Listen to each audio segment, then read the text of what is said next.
November 19th, 2019. Okay. Good morning. Good morning. It is 9 o'clock. We're here for our Tuesday, November 19th board meeting. And, we have our all three commissioners and our clerk and our administrator and an audience this morning. But I'd like to open with the pledge. If you join me.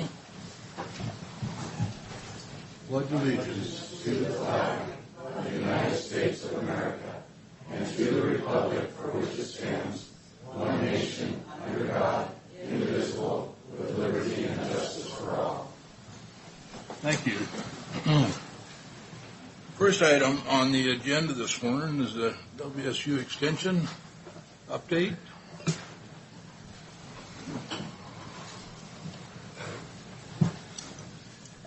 Morning.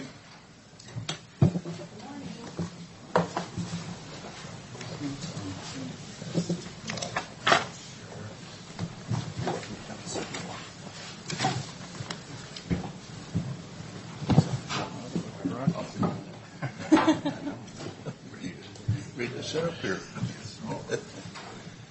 Good morning. Good morning.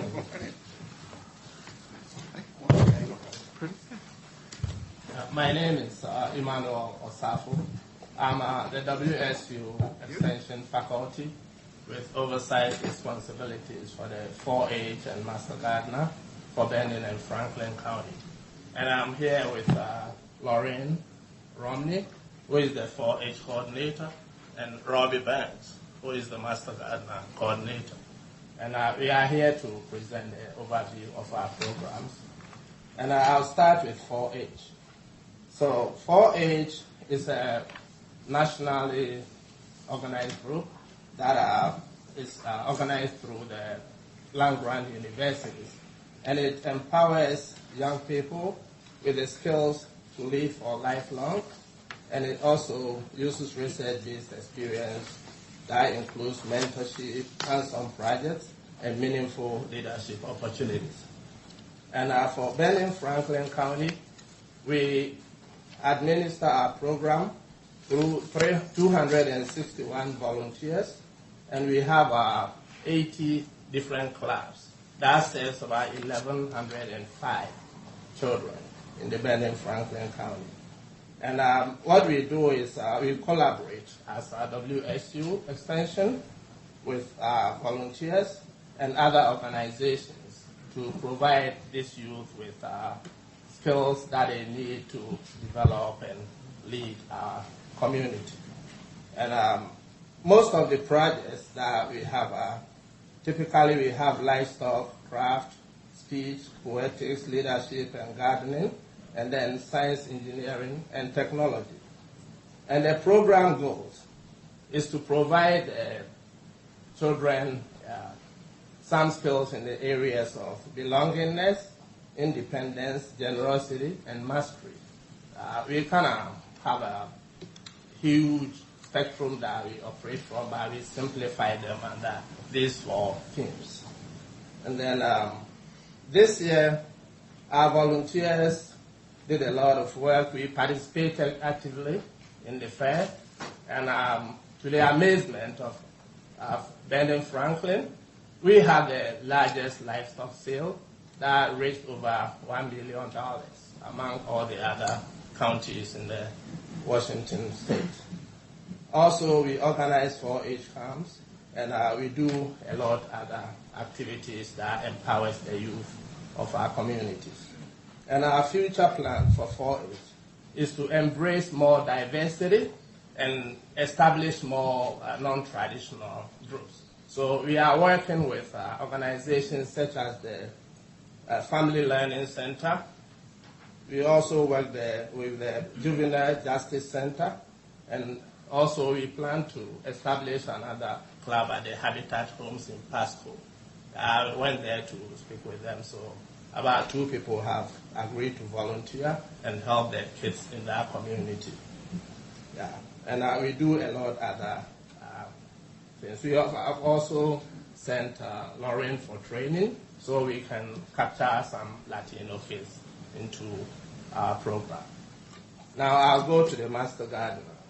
And for clarity's sake, Master Gardener programs is also organized through volunteers who are trained individuals in the science and art of gardening, and WSU provide those trainings.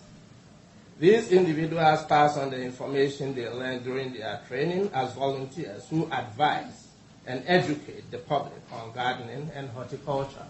So you see them all around doing a lot of projects. And they provided about 8,000 volunteer hours in 2019. And we operate under 4 main units.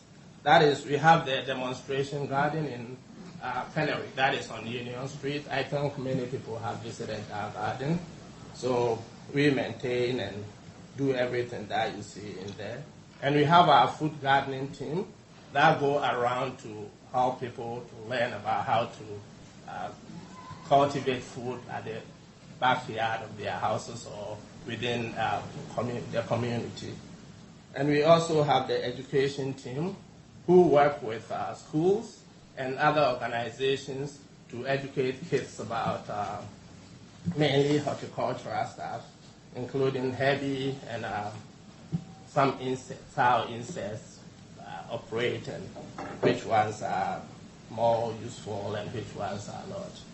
And then, so program is also delivered through WSU Extension in collaboration with our volunteers. And as I said already, we partner with many organizations, including the Boys and Girls Club, Juvenile Justice System. So wherever Master Gardeners go, 4-H is now trying to trail them and establish clubs that will create some sort of sustainability for whatever they do over there. You know, if we train the youth, then our programs can continue for a long time. So this year's achievement, the food gardening team constructed about 76 beds in the Brenton and Franklin community. And the estimated amount of food to be produced through those beds is about 7,700 pounds. And the demonstration garden does not only cultivate flowers and whatever, they also have the food aspect of it. And they donated about 6,600 pounds of food to the food bank. And we have approximately 100 people walking through the garden every day. That is just an estimate. It may be more. And if you visit the demonstration garden on weekends, you see people come over there to organize weddings, parties, and a lot of other activities. And over 400 issues from the public were also attended to at our plant clinic. And how that operates is if you have an issue with a plant in your home, you can just call in and give us the information, and they will try to find a resolution to that problem. And our educational team also touched base with about 3,828 kids and 1,851 adults, providing them with skills that they need in their developmental effort. And the future of the Master Gardener program. So because I oversee both the Master Gardener and 4-H, we are trying to integrate those two programs. So what we are doing is we are training volunteers from Master Gardener program to also be 4-H leaders. And we are going to rely on them to begin our non-traditional clubs, especially at the Juvenile Justice Center and the one in Family Learning Center, and also at the Habitat Homes in Pasco. So we also organize STEM camps and a lot of other things for refugee and immigrant communities. So I think I'll end here, so if there are questions, any of us can answer those. Questions? Just a couple quick ones. Dr. Safo, you mentioned a number of clubs, and I didn't catch if it was 18 or 80. It's 80. Okay. And our club base is, you need at least 5 kids and from 3 different families. Yeah. Well, and also you mentioned the livestock 4-H sales. I think you were just quoting the Benton Franklin Fair sales. You're not including the North Franklin sales, which is 4-H and FFA also. And that's $750,000. Mm-hmm. Yeah, that one was the second largest in the state. So the Benton Franklin Fair was the largest, and then Connell was the second largest. So. Nice try. You're still second. Yeah. Working hard. You got so many people up there. I'm surprised you weren't bigger. Yeah. I've always been a fan of the program. At one time, we had some question about whether or not we could continue to fund 4-H programs. I think there's a lot of things that I would cut before I ever got to looking at cutting 4-H.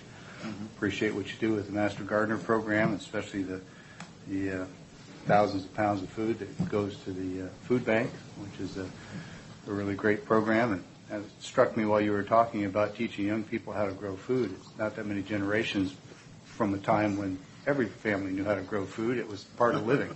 Yeah. So, anyway, appreciate the information. Thank you, guys. Thank you.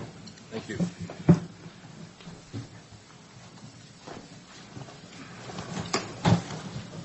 Have you seen that?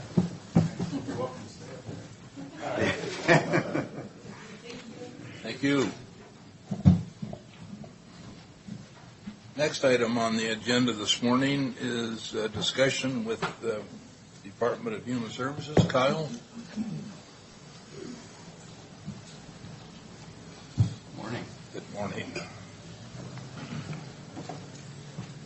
So I come to you today as a follow-up from a conversation we had several months ago regarding the lease for the Wilson House building, which is a property that's leased to, the county owns, it's leased to Lourdes Counseling Center for the purposes of providing behavioral health services out of the facility.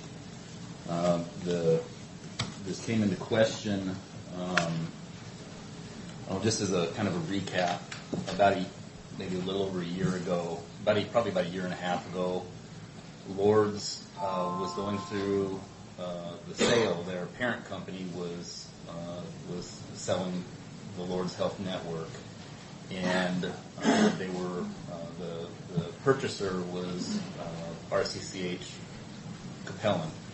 One of the requirements in the lease was that if the current leaser was wanting to assign the property, they had to get permission from the county. And so the board signed a letter. It was in September 11th, 18, allowing that the property be that the Lourdes could assign the lease to the new purchasing the company purchasing the property. But it brought into question. I'm sorry, just forgive the interruption. I remember that differently, and we'll revisit that. Okay. It wasn't just renew it forever. It was a time certain to give you time to look at the legalities of. Correct. Okay. Yeah, and so that was amending the end date to, I think it was earlier this summer. I think one point of note is that the Lourdes Health Network previously had been a not-for-profit. They were purchased by a national for-profit chain. And so I wasn't involved in that part of it. And I got involved over the summer when we were looking at when the end of that extension was happening, and I was contacted by a representative from the Lourdes Health Network asking about the lease. And so when I came before the board over the summer, it was to extend that until the end of this year, until the end of December, to explore options from as to what the county could or should or is able to do with the property. And so we've had a lot of discussions with Tammy from my office, Shirley from the commissioner's office, and Jen from the PA's office. And so I think coming before you today, I believe the money that the county received back in the early -- was a referendum 37, and that was part of the agreement with Lords to provide services in the property. That was a 25-year contract. We fulfilled that, and so I spoke with an individual that oversees the referendum 37 programs with the state. She acknowledged that the county had met the obligations of the contract.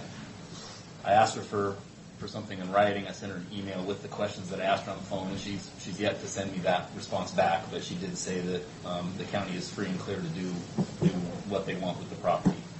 And so part of our conversation that we'd had over the summer was to come back with recommendations, and I know Commissioner Peck at that time, you would pose the question of is this the county's responsibility to be a landlord in effect, particularly with the circumstances of the Lords changing from a not-for-profit to a for-profit. Should the public be subsidizing a private for-profit enterprise is the concern. Correct.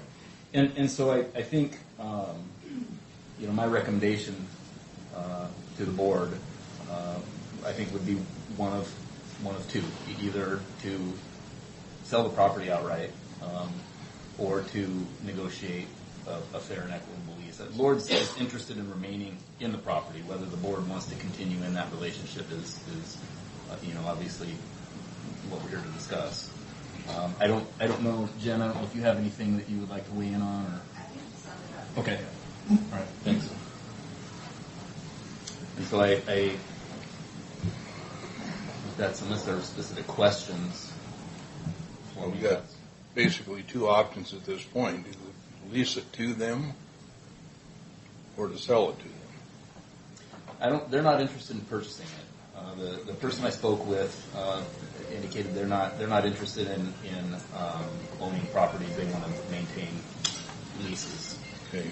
I think one thing of note that I should probably bring up to you: the lease that was signed was the last lease that was signed was by both the Lords team and the county was in 2011. I know in speaking with the gentleman from the Lords that is representing LifePoint, which is the current owner of the facility, their opinion is that the lease runs until 2021. I think there are conditions in the original lease and that carried over into the amendments that are different now than what they are. So I don't believe that they're still operating the facility in the same capacity that it had originally been. The referendum $37 that came from the state and the program that money specifically was earmarked for was for day treatment.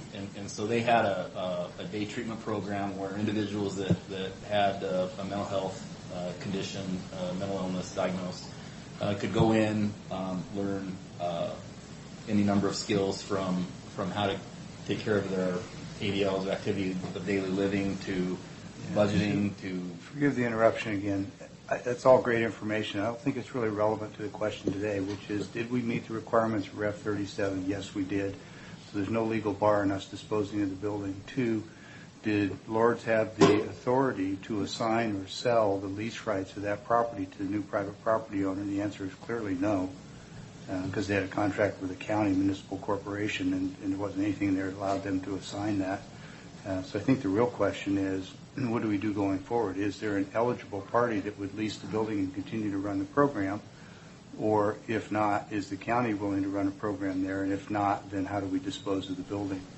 I would suggest that we put a notice out that if there's an entity, a qualifying nonprofit that wants to lease it and run that program, that'd be fine. If not, I think the county needs to sell the building and get out of the landlord business, which I don't think is a core business for us anyway. So I didn't mean to cut you short, but I know we've got a lot of other topics that are going to take time. And That's fine. I just wanted to sort of get us to the point. Sure.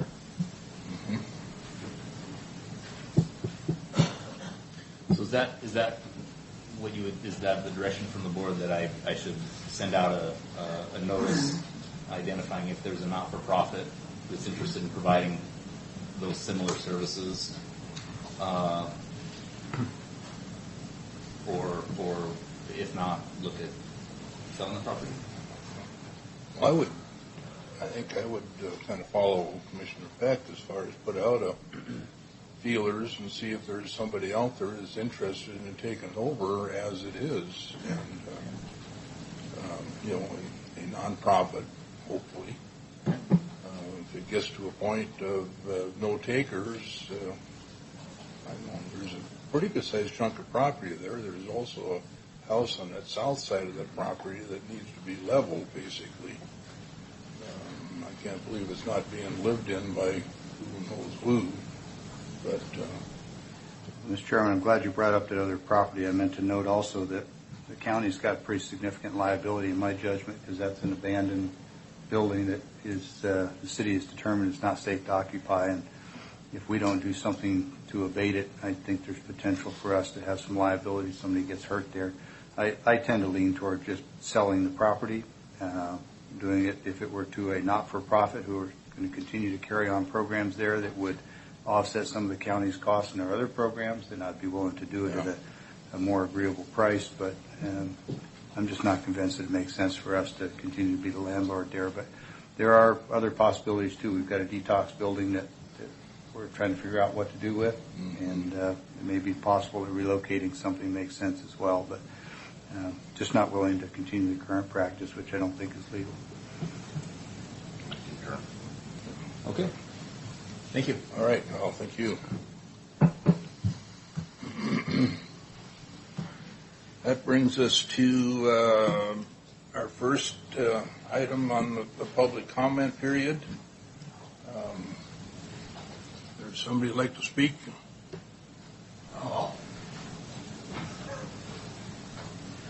Well, nobody looks surprised. That's bad.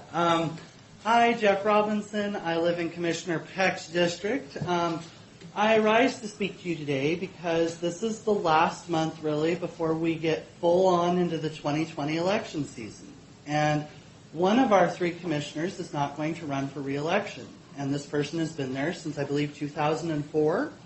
And this is a very seismic moment for us. This is going to be a big change. And so I wanted to get up and take a moment to thank that commissioner for I everything. heard he's reconsidering. Oh, that would be fun, are you? I hadn't heard that. But you know what? The thing is we I'm all willing can... to take the title of whistleblower today. Well, don't tell Congress. I just wanted to take a moment to thank you for everything that you do. It's easy to be critical of our public officials. It's very easy, and I've done it a time or two. I get a little colorful up here when I'm talking to you. But the thing is, you've provided an enormous service. And when you got elected in 2004, it was a statement that North Franklin County, that Connell, that communities that are often overlooked, especially when it comes to issues of gentrification and farm rights, your election was a statement that they weren't going to be ignored anymore. Your election was a statement to all of us that we really need to take people seriously. You changed the needle in a variety of different ways. You've been a substantial influence on the legacy and the history of this county. And I know I will say something like this again, probably the day after the election or whenever our next meeting after the election is. The thing is you matter. You've done so many wonderful things, and I did want to take a moment, especially as the leader of the opposition party, to recognize you for the work that you've put in and to thank you. Thank you, Jeffrey. Not a problem. Yeah. Rocky's coming forward. Yeah. Morning. Good morning. Holy cow, look at the time. I'm Rocky. Wow. I'm just here today to bring up an issue that we talked about 2 months ago about the intersection of Vineyard and 395.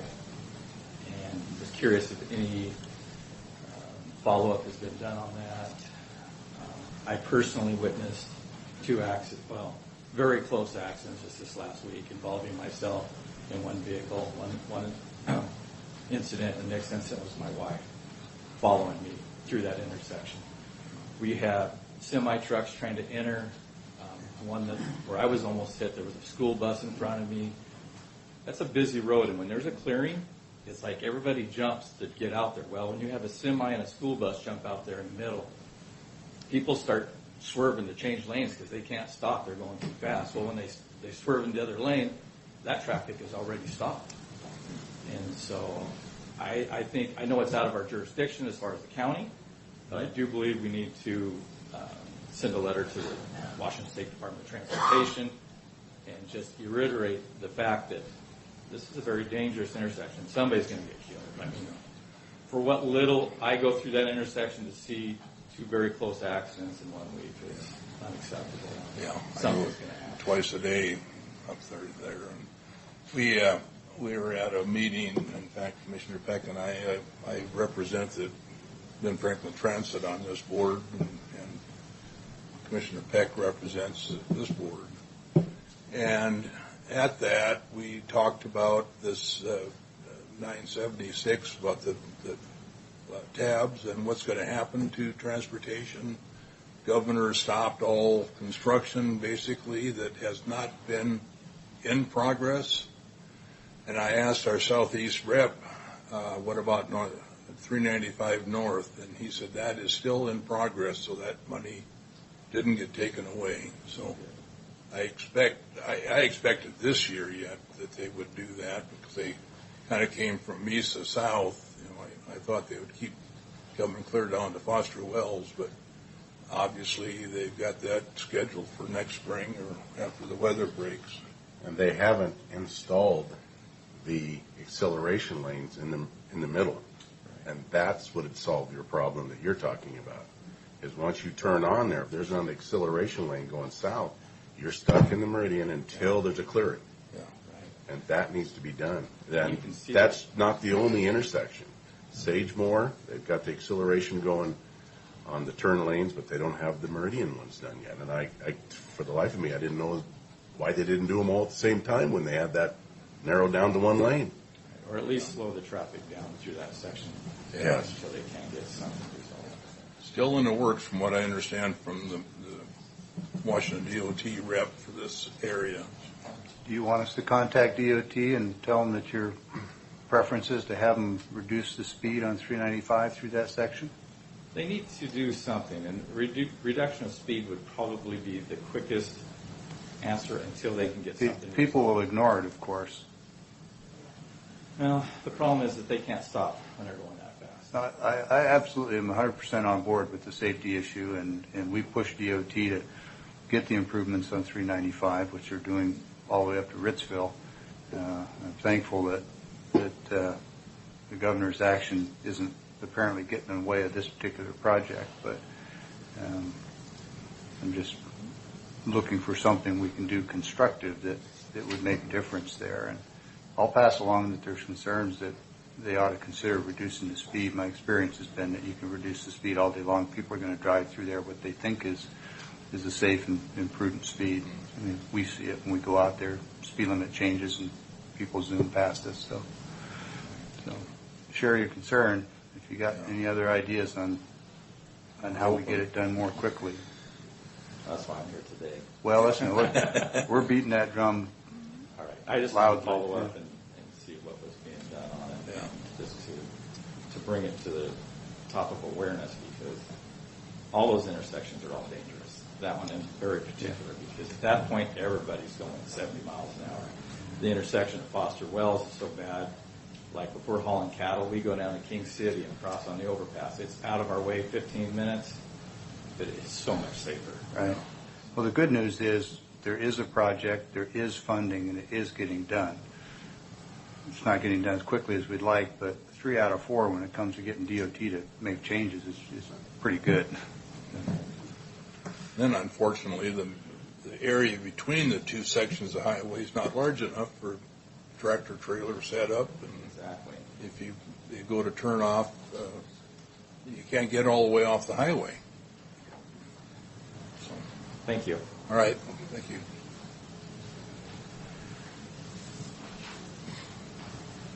Good morning, Commissioners. My name is Cindy Rogg, and I live in Pasco. And I'm here this morning with an issue that, quite frankly, I never thought I'd be the person that would be addressing. But, you know, life takes us in strange directions, and God uses us in strange uses, so here goes. About 6 months ago, I became aware that STDs and STIs were the fastest growing health issue in the Tri-Cities area. I also became aware that public health does neither testing nor treating of this issue. I spoke briefly with Mr. Didier. We go to the same church, so he's kind of there and able for me to ask questions. And he asked me if I could gather some more information on this subject. I went over to public health and was told by the receptionist that they did not test or treat STDs or STIs. I asked if I could speak to someone about this. She called upstairs, but at that time no one was available to talk to me. I asked if I could make an appointment with someone to talk to about this issue and mentioned that I was trying to gather information from Mr. Didier. The receptionist told me someone would call me. I decided to go to Target to take care of a few chores, which is only a short distance away from there, and received a call while I was there. And I asked if I could run back. I was close to them, so if they were free at that time, and they said no. They just reaffirmed no testing, no treating, and no, they didn't want to meet with me. So they wouldn't answer any questions.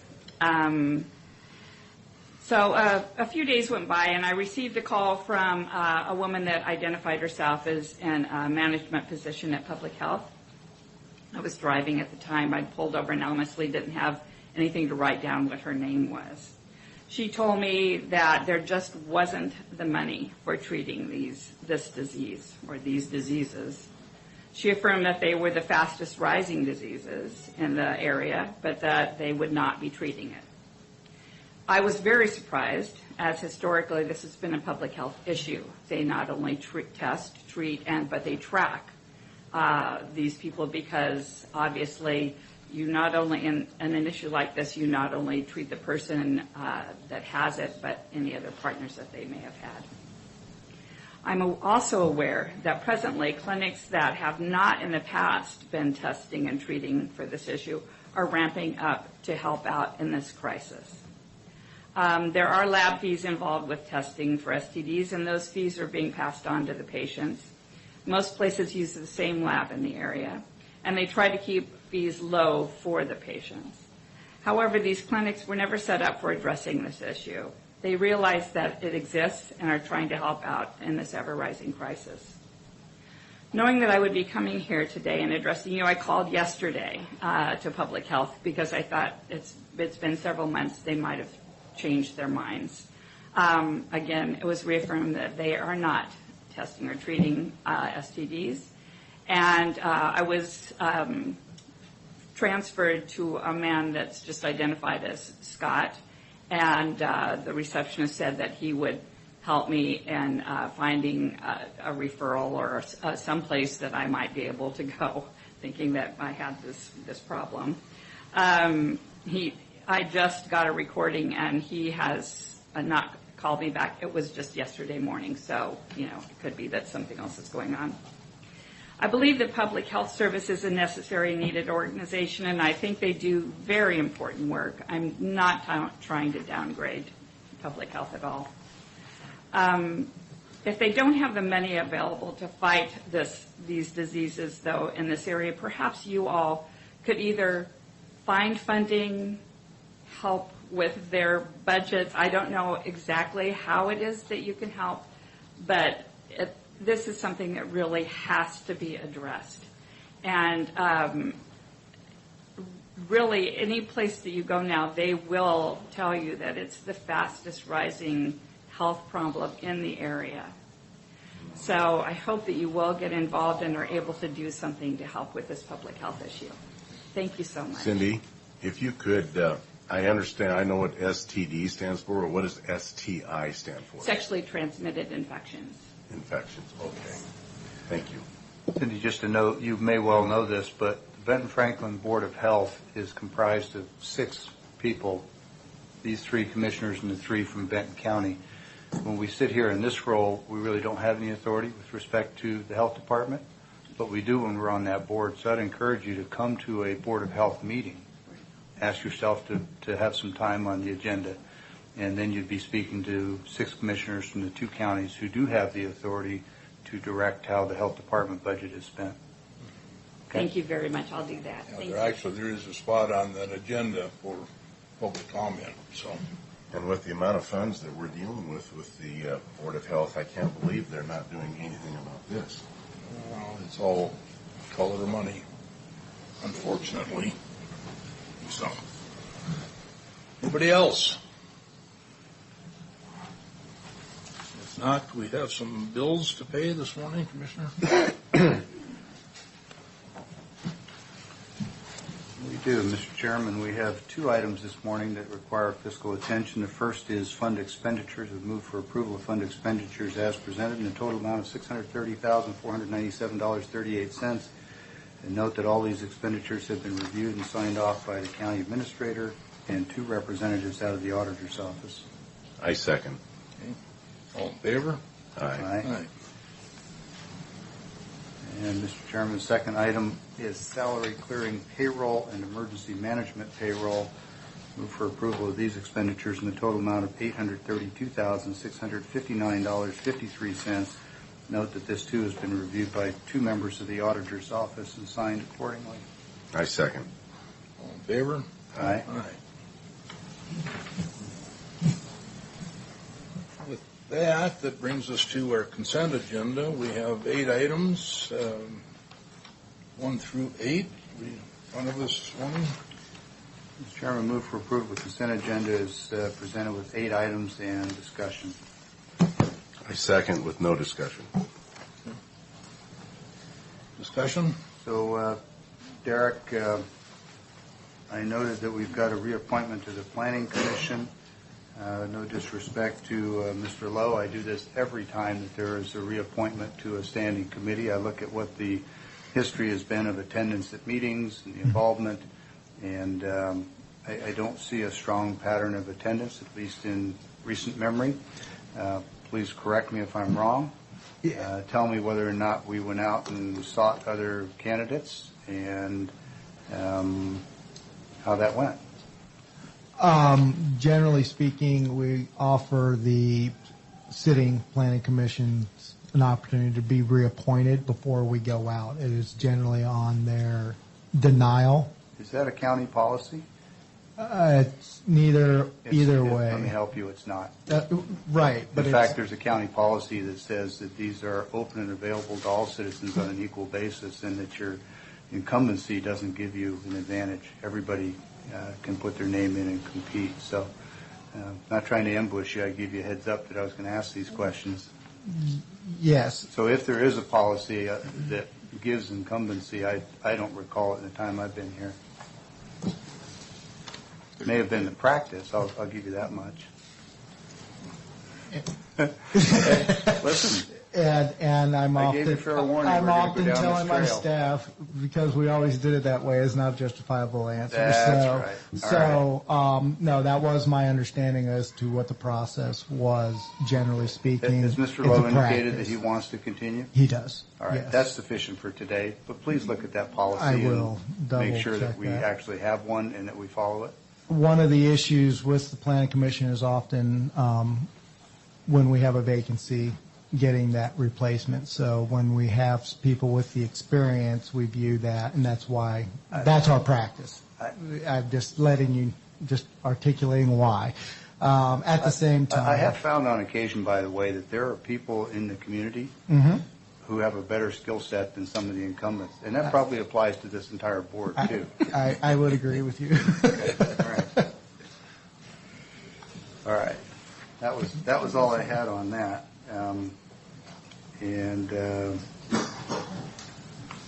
Just a quick note on the therapy dogs. We've talked about this for a while. I think that's a great program, and appreciate the fact that in the write-up it said that they'd be giving notice before they were bringing animals in the courthouse. And that was it. Mr. Chairman, that's all I got. Thanks. Yeah, speaking of the therapy dogs, as you know, my wife was in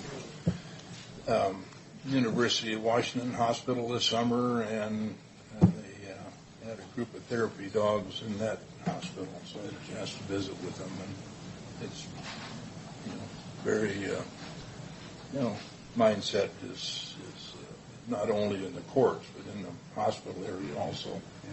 There is one other thing that I wanted to mention just very quickly, and that is on item 6, I think it was. The Motorola radios. No problem with the funding, no problem with buying the equipment, but I noticed the fiscal impact. It said no impact. There's no way you spend taxpayer money without having a fiscal impact. I think what they meant was our current budget allotment will cover this expenditure.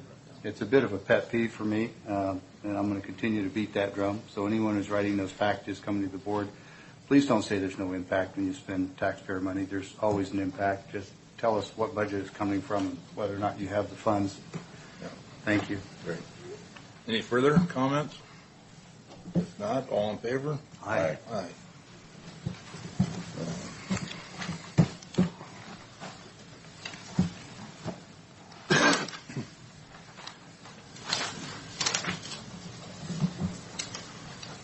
All right, Keith, you're up. Yes, good morning, Commissioners. The first item I'd like to have you consider is a memorandum of agreement between Benton and Franklin counties regarding the provision of services by our Human Services Department. You will recall that a number of months ago, Benton County indicated through a letter to us a desire to separate a bi-county function into a single county function to avoid some of the problems that we've experienced with joint and several liability. And just from a business model standpoint, we've been operating the Department of Human Services for a number of years without any kind of a bi-county agreement or operating agreement in place. And so I was instructed to look into that and begin the process of discussions with Benton County to see if we could form an independent from Franklin County, a single department that would continue to perform services for both counties. And the model that we have talked about in other meetings and come up with is one where the department will be a Benton County department providing the same services that they've been providing to Franklin County as essentially a subscriber or a customer. And before you today is consideration of this memorandum of agreement where they would continue to provide certain services to Franklin County, continue the housing and veterans programs that are so critical to some of our most vulnerable citizens in the region. We recognize that funding from the state is often considered at a regional level as opposed to an individual county level.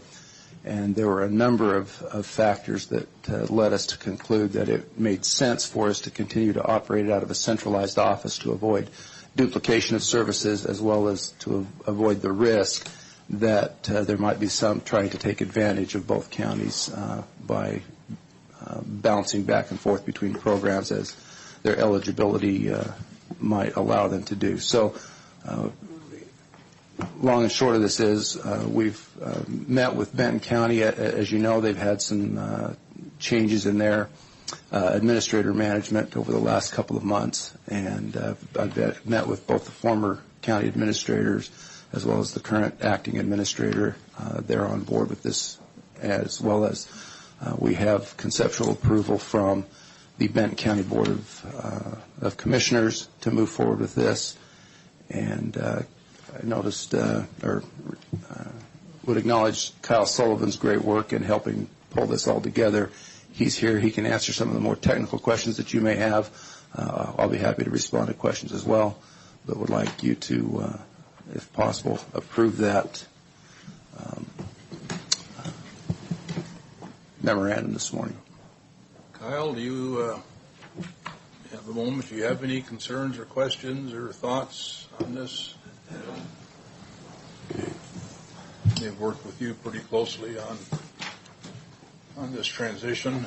Yeah. I see there's some money involved that is due Franklin County.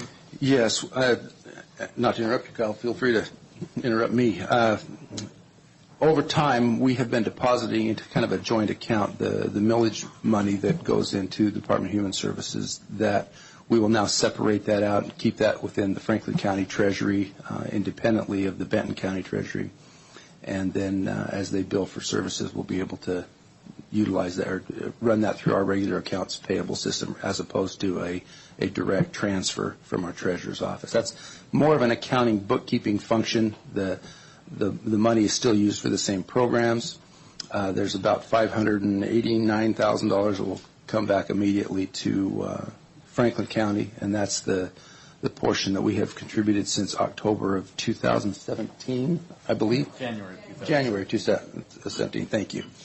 And then 21% of the balance that's in that account. 29. Thank you. That's why I asked you to jump in and interrupt. Thank you.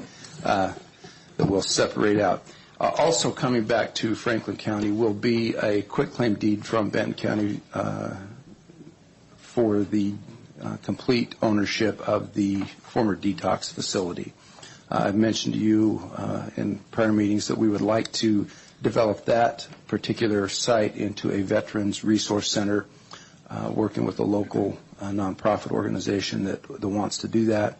They are eager to get going, and so by Benton County releasing any ownership interest in that property, it completely puts that in Franklin County's hands to move forward with that. Further questions, Commissioners? Well, I got one here. This in the fiscal impact, it says the 29% is $589,177.50. The balance of the Joint Developmental Disability Mental Health Property Tax Millage Fund from Benton County, approximately $1,609,000. Now, is that added on to the $589,000? Yes. So we're going to be getting back almost $2.1 million? Correct. Benton County began removing how it had prior to 2017 is Benton County and Franklin County distributed their millage, their mental health and developmental disability millage money into a joint account. Yeah, we're not getting money back. We're simply splitting the existing money into two accounts, one labeled Benton, one labeled Franklin. The money's always been there. Yes. Right. That's a much But it's better allocated to Franklin County now. Yes. Well, it always has been by law. Well, but we were a shared resource with Benton County. Yeah, and I think the problem from Franklin County's perspective prior to this is that with it being in a Benton County, through the Benton County Auditor's Office, is if Franklin County wanted to support a project that on their own, there wasn't the ability to do that. There is now. Kyle, would you speak to that point? Because it's really important. The money that flows down from the state, under whether it's 2063 money or it comes down from the state or it's a local fee, those are dedicated by law by county. Even though it was in one fund, we could never spend Benton's, they could never spend ours. Correct. It's always been that way. The only thing that's changing now is the numbers on the accounts. Correct. Okay. And so we're going to hire them at $4,500 a month to still basically run the program. It would be the ongoing, again, the millage fund is a separate issue. Mm-hmm. It would be to continue to operate the homeless housing, oversight of the homeless housing and affordable housing funds, the Veterans Relief Program. Okay, on those three items right there, later on F, it says 5% of the homeless housing, 6% of the housing program set forth in, I think it's for juvenile housing, correct? What's the 6% for? No, one is for the affordable housing, the other is for the homeless housing fund, and that's by Is that statute. included into the 4,500? No. So this will be above. Yes. And then also it goes down to the veterans, and now we're up to 8%. Yeah, and those are what by the 5 and 6% for the affordable housing and the homeless housing are what we use. We use that money to operate the programs, Mm-hmm. and that's the 5 and 6% are allowable by statute. That's what the statute states that we can retain to Administration. Yeah, and the I think it's up to 8% on for the veterans program.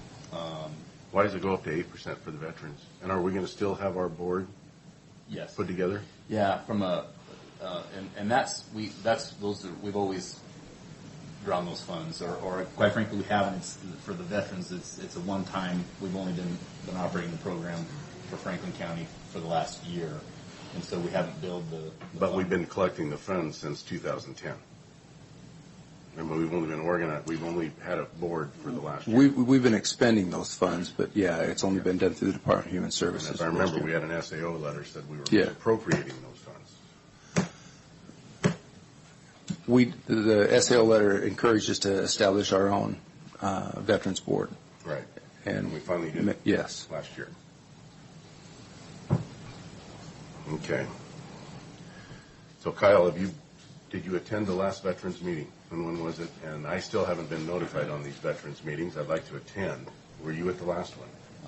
I'm not sure when the board is meeting. I had my office. Now, hold on a minute. You're responsible for the funds. You're the guy on the line, but you're not being notified? My office had reached out sent out an email to the Veterans Advisory Board. The last meeting that we scheduled was in August, and I'm sorry, I don't have the exact date, but it was we were holding at the Red Lion in Pasco, and Tammy from my office, myself, and I believe John Fish were the only three that showed up. And so he indicated that he was going to come and talk with the board. I don't know if that happened. And so when I returned to my office, I had requested media in my office who handles the vouchers and the coordination to reach out to the board again to inquire about meeting time, schedule, what would be the next time that they would want to meet, and we didn't receive a response back. Kyle, who schedules those meetings? It's your office. It's my office. Okay. And which commissioner is a member of that board? Well, there isn't a commissioner that. Right. Okay. Just wanted to be clear about that. I think there's a perception that there's a commissioner who's a member of that board, and it's not. It's an independent appointed board, and the members of that Veterans Board are appointed by this Board of Commissioners, but they act independently, and they schedule and work directly with your office. There seems to be some confusion about that, so I just wanted to have that clear. Yeah, I think the only concern that I have is that typically we don't get response from the board, from the Veterans Advisory Board, not this board. Right. And so to a degree, I do have concerns about that. That's something I think that I don't know that I was prepared to address that today with you, but it's something that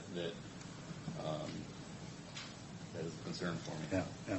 When the SAO raised the point that we were technically out of compliance because we hadn't appointed a board in a while, as you recall, I took the responsibility to get that board established and get it up and running and get us back in compliance, then handed it over to Human Services. So now that you guys have the ball, appreciate it if you would get with them and get these scheduled on a regular basis, make sure that all the commissioners know.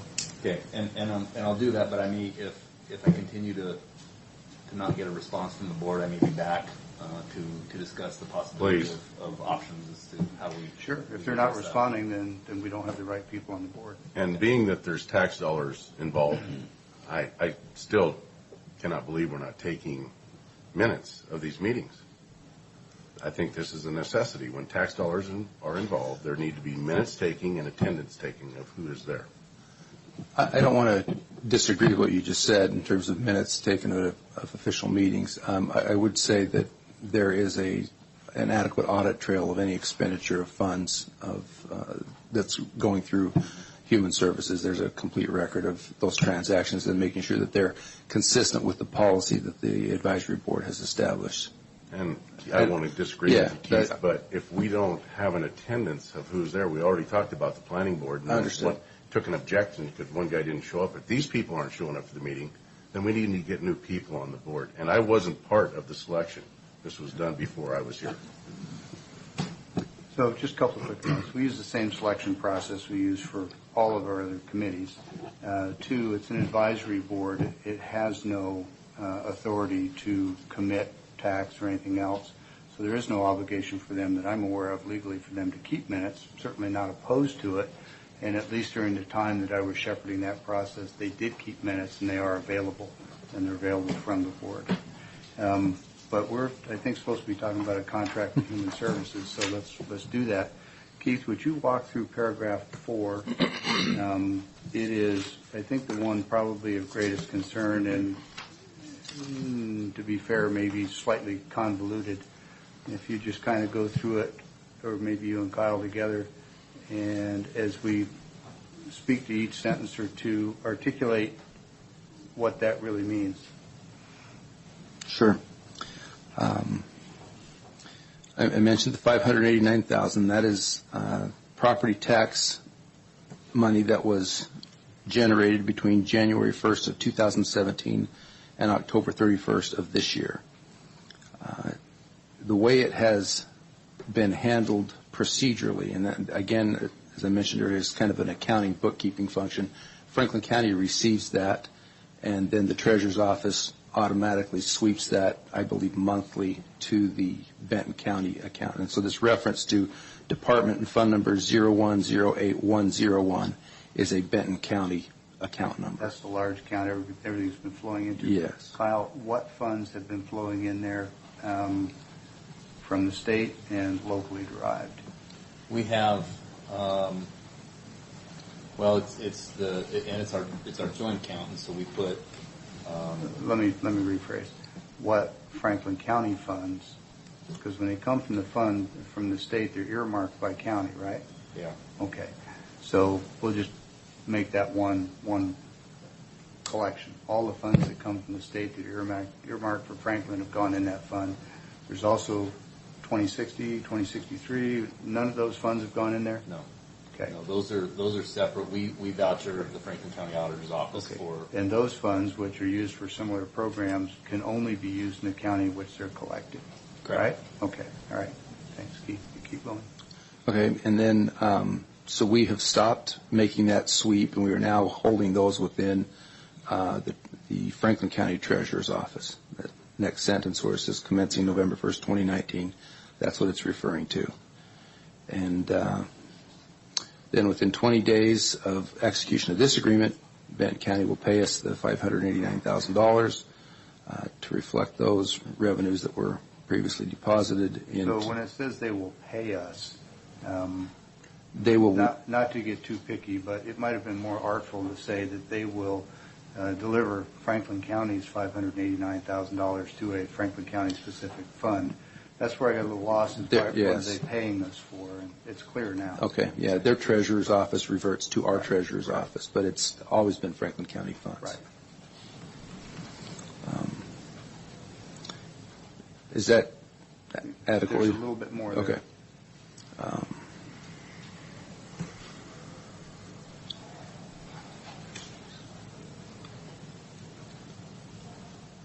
Franklin County agrees that since January 1st, 2017, Benton County has been depositing the revenue it has received pursuant to its levy into a fund entirely owned and controlled by Benton County, and that said funds are solely owned by Benton County. Okay, and the key words there are its levy. Correct. Not anybody else's. Okay. Correct. Good. And then that's all of paragraph 4. Okay. There's just a couple clarifications there that I think were important. I wanted to make sure. It was the pay to 589, I think, that tripped me when I read it again. When we first started talking about this, I expressed a few thoughts. One was that I thought it was likely more efficient, but there's never a guarantee in government that it's going to be more efficient, even if it sounds like a better plan. We took care of paragraph 4, talked about that money. So two things. One, I have expressed all along the desire for some sort of indemnification in this agreement because we are in a joint and several liability scenario, and we've got legal counsel, and I know that they are generally unwilling to give us any legal advice in a meeting, which is probably sound. I'm looking at Jen, she's smiling.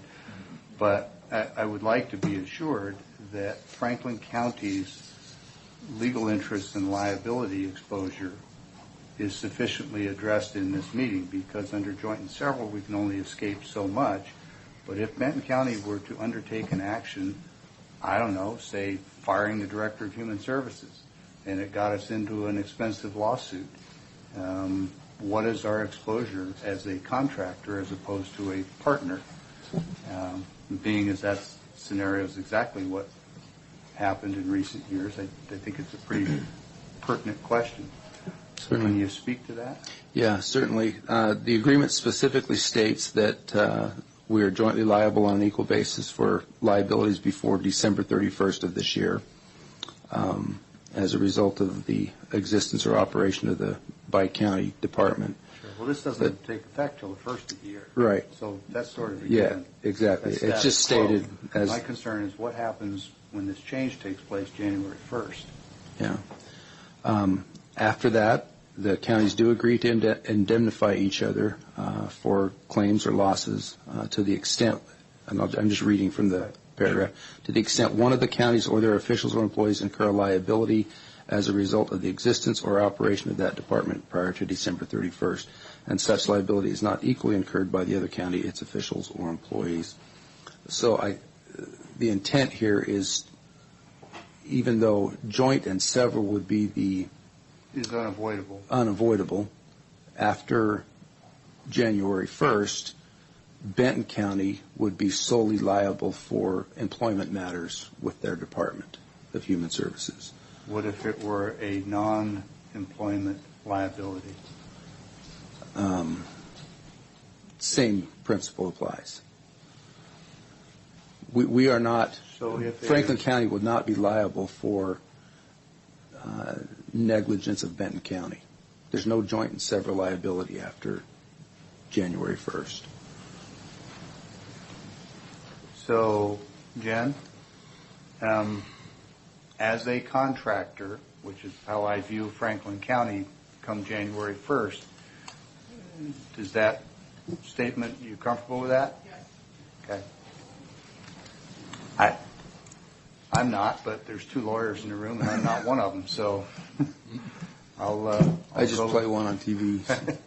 Yeah, well, you actually have a law degree. People probably don't know that, but you don't practice. So, thank you for stating that for the record. Yeah. as I just said, that the county has no liability. Yeah. Well, I'm looking for lawyers that are past the practice stage. I want ones that know what they're doing. Okay. Not sure I'm 100% comfortable with that, but we have good legal counsel and we pay them for a reason. So let's see. So I'll check that off. And the last thing I wanted to mention, Kyle, was please consider whether or not the current detox facility is or isn't a better option for a veterans facility than, say, the Wilson House. Keith and I had multiple meetings with... and I'm not really looking for an answer now. Okay. I'd love to hear what you have to say, but I'm not expecting you to be able to answer it. Well, and I do know, without speaking for the entity that's interested in providing services out of the building... out of the Wilson House. Out of detox. Detox. Okay. And again, I don't want to speak for them, but in the conversations that I had, they were very excited about the possibilities that exist at the detox building.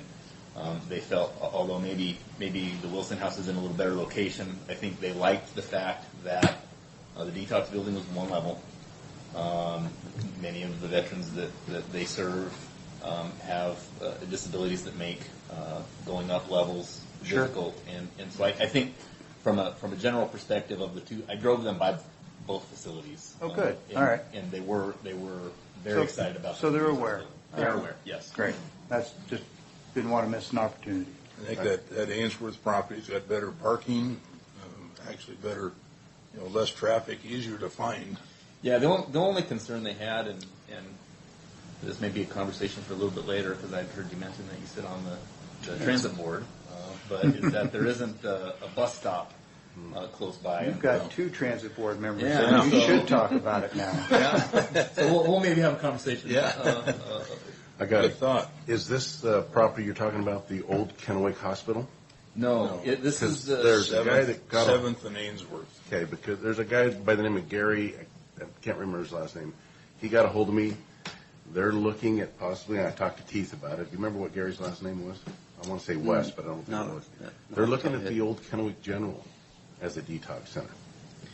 Yeah, A portion of it. Yeah, that's part of the Recovery Coalition. Yes. And they've had a lot of discussions about different uses for the hospital and what all that could. There's a lot of really great ideas centered around that. And I'll certainly come back and keep you posted as to.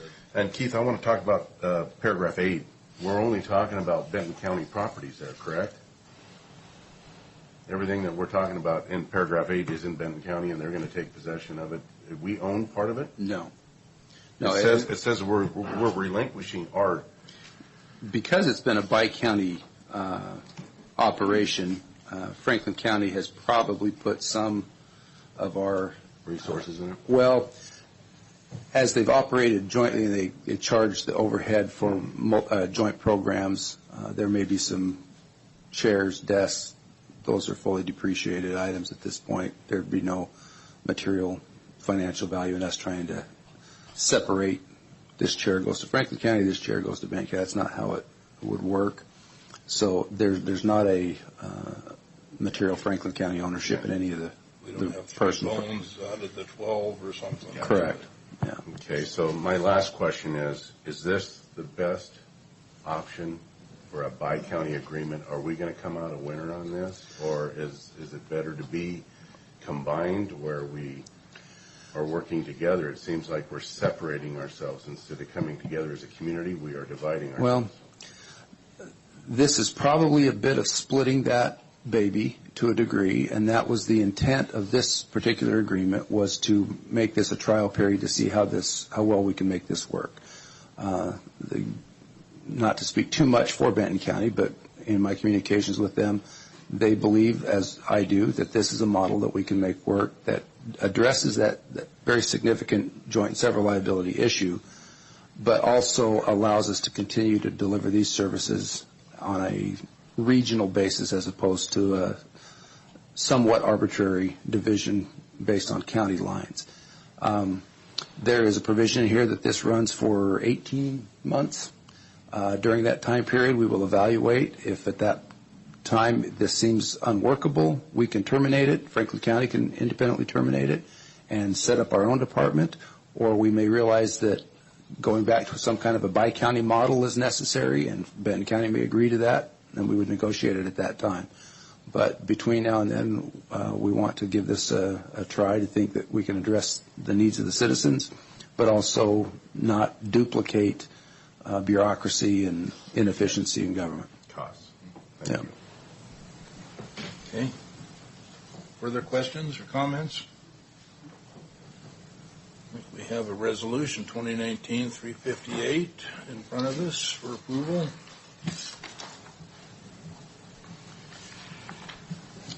I think we need to start calling that 7th and Ainsworth property 7th and Ainsworth. It's not Not a detox for anymore. all time, right.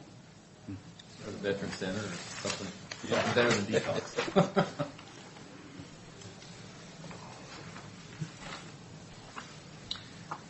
Okay, Mr. Chairman, good discussion. Appreciate the time. Move for approval of Resolution 2019-358 as presented. Second. Any further discussion? If not, all in favor? Aye. Aye. Aye. Thank you, Kyle. Thanks, Kyle. We have received a letter from the State Department of Social and Health Services. This is not on the agenda, but just received this letter asking for the Board of Commissioners to provide written authorization in support of Executive Order 13888. And I don't expect you to know what that number means, but in September, the Trump administration authorized this executive order that essentially requires local governments to concur with receiving refugees in their area.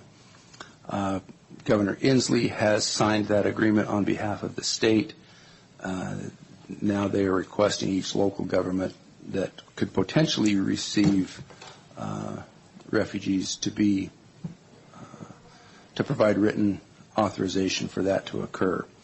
And I just got this letter yesterday, in fact. I Correct. think. So I don't know if needs to be done by December 20th, so I don't know if everybody's really had a chance to go over this letter or There is some discussion that we have not had this discussion internally here, but there is some discussion across legal authorities questioning whether the executive order meets the requirements of other federal law. So my recommendation to the board would be to kind of put this on your radar and allow us to refer this to the prosecuting attorney's office to weigh in to make a recommendation to the board of whether Franklin County wishes to sign this authorization or not. I will point out that what it seems to say is that if Franklin County does not wish to authorize this, it has the potential of creating some legal risk for the county on a discrimination basis. And that's the issue that I would prefer to refer to the legal authorities. And in looking at it, and I seen it last week, it's giving the counties an option where before we didn't even get a say. They were just resettling them here. Now they're giving the county the opportunity to hear from the voters. Do you want resettlement people being settled in your county? And I think this is something that needs to be discussed with the citizens of the county, because they're the ones that are going to be on the hook for costs and any crime rate increase if it was to happen. Commissioner. There's on the red stickies also, there's a signature. Oh, For me too. Yeah. So if that's acceptable to the board, I'll proceed in that fashion. But as you indicated, they would like a response by the 20th of December, so we've got a couple of meetings to Okay. Thank you. to be discuss clear, that. you're going to route it up to our civil legal staff to Correct. To review and advise. The other item I wanted to have a discussion on this morning, and I know there are members of the public here that I think want to at least hear, if not participate in this discussion, is the impact on Franklin County of the recent Initiative 976 that reduces car tab fees to $30 per vehicle. I feel like it's a little bit like the last issue in that there are some certain legal issues that we need to discuss, and I would like to request an executive session to have the prosecuting attorney's office brief us on some of the legal issues related to that, and then open it up for discussion at that point, if that's acceptable to the board.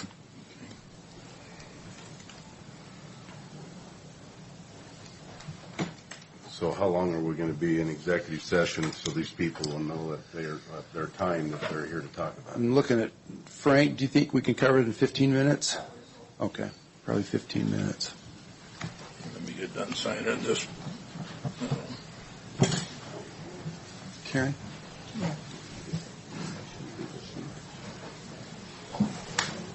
Get the legal sheet. It's in the back of your book.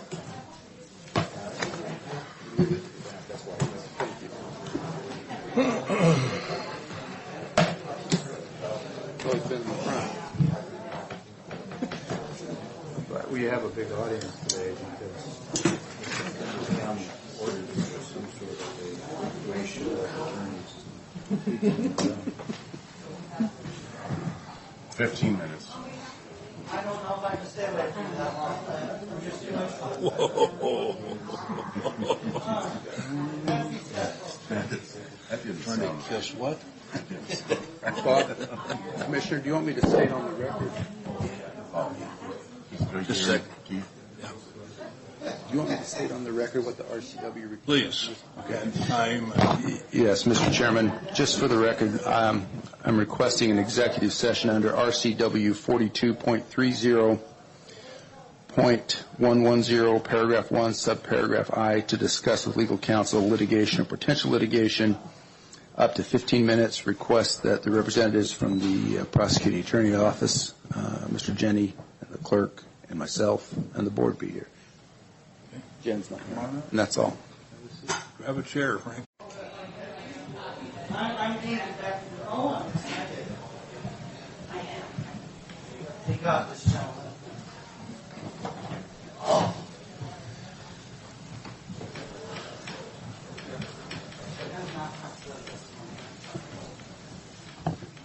Jury. Are you on the jury?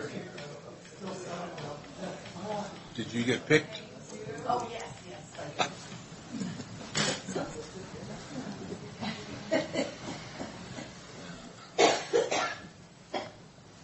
All right. We are out of executive session with no decisions made, and we're back in session. Keith, please. Okay, thank you. Yes, I wanted to have some discussion of the impact of the Initiative 976. It was important that we have some discussion with legal counsel to make sure that we understand what the proper role and scope of authority is for counties to be involved. As the board certainly knows, and I imagine most of the public knows by now, that there has been some challenge to the legality or constitutionality of the initiative and what that will look like for the state going forward. I've spoken with Mr. Sant on the phone. We received some additional counsel in an executive session today that for Franklin County to attempt to be a party to any litigation would be, if not premature, probably prohibited at this point, because we are not a necessary, what the legal term is, a necessary party to the resolution of that litigation.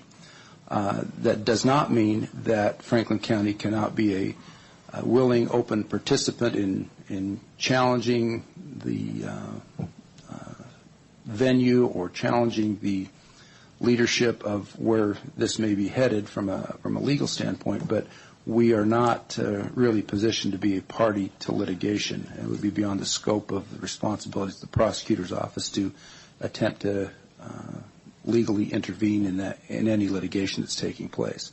Beyond the scope of the duty or unlawful? My understanding is that if the prosecuting attorney's office, on behalf of the county commissioners, attempted to file as an intervener in the lawsuit, that the court would then decide that Franklin County is not a necessary party and would be excluded from being an intervener.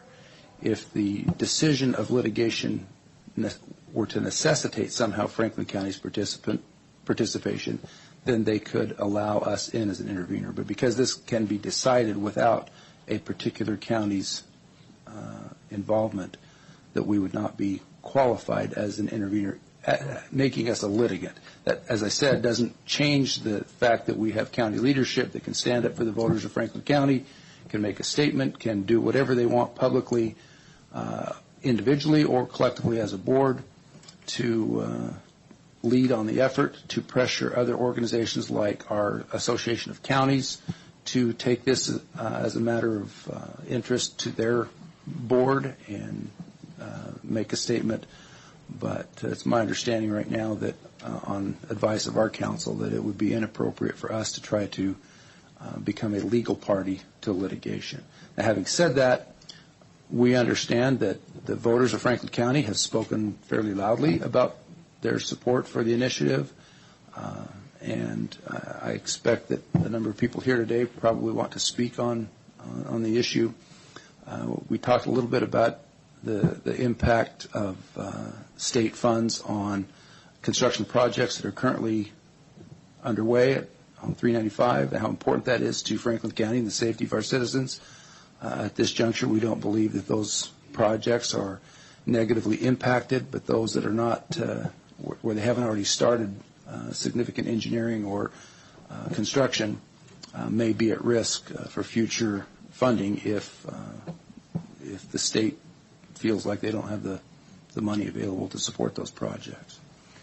So, Mr. Chairman, I just open up by offering that it kind of sickens me as the city of Seattle and King County think that it's okay for them to run roughshod over the clear vote and will of the people,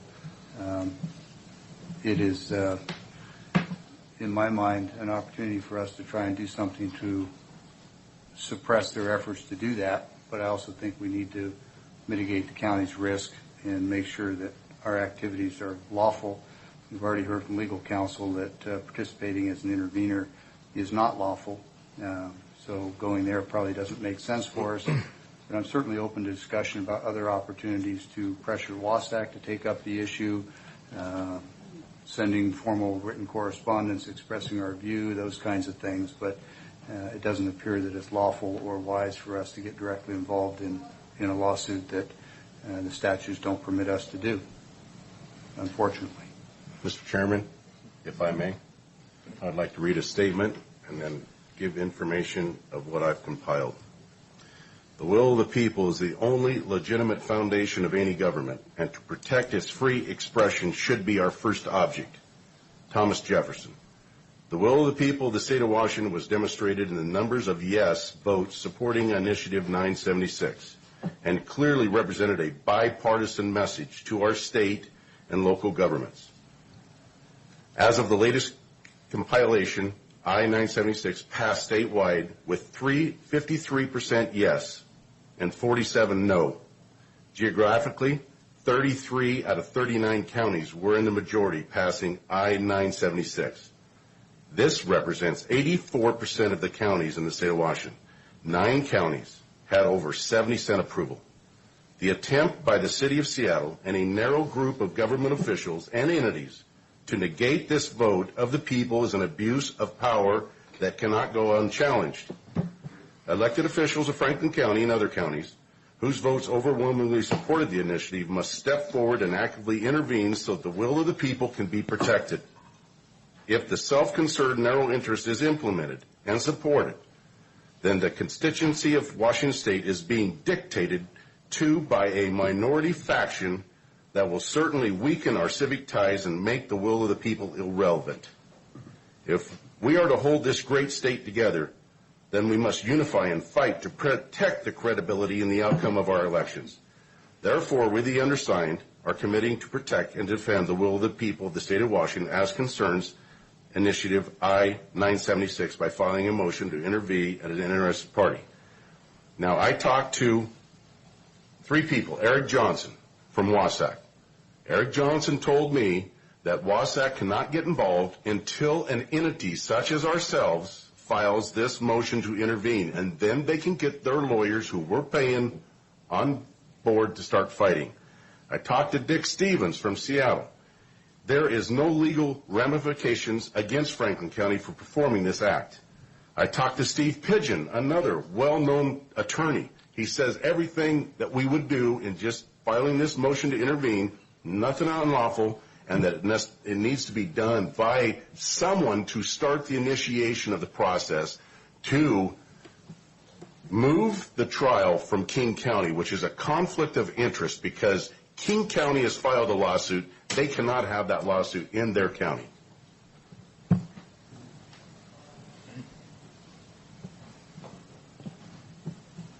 Anything further at this point? We'll open it up to the public for comments. Mr. Chairman, I just would offer one thought. Like you, I've had a number of years' experience working with Washington State Association of Counties, WASAC. I was not on the call with Mr. Johnson that Mr. Didier is referring to. I will tell you that if Mr. Johnson told Commissioner Didier what we just heard, that Mr. Johnson is incorrect as a member of that board can take up the action. It does not require a county to weigh in as an intervener in a lawsuit for them to do that. I've seen it in practice over the years. Mark Kraft, 4171 Alder Road. I'm here in support of the county defending 976. Good thing he's not a practicing lawyer, so hopefully you're not taking his word as gospel. And like I say, like he says that Seattle can't run roughshod over the rest of the state like they've done in so many other instances.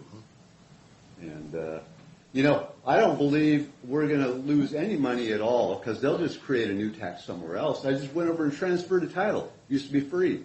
Now and I just looked at it a couple months ago, it was $8. Then I looked at it last night, it was $12. I go over here, it's $13.25.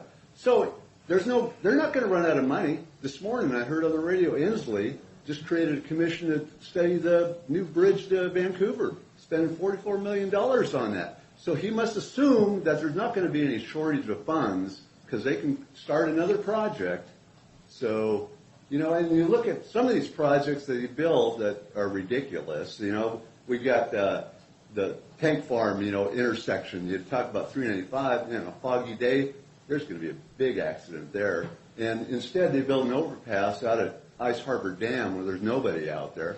So, the amount of money they spend on projects, and they never do additional lanes. They always got to create a whole new section of road. It seems to me like the money they spend is more to keep everybody employed in their department rather than being efficient. When they put the roundabouts at the base of the Blue Bridge, I told them, hey, why don't we just lower the speed limit to 35? Oh, no, that won't work. Let's spend $16 million on that. Come on, we can do things more efficiently. So, that's the problem right there. So, I guess that's all I got to say. But just so you know, there is a state DOT project to put another overpass out near Tank Farm. Well, that one should have been done before the one out in the middle of nowhere. Hey, you got my vote. I agree. So, and by the way, our legal advice came from the prosecutor's office, not from Mr. Johnson.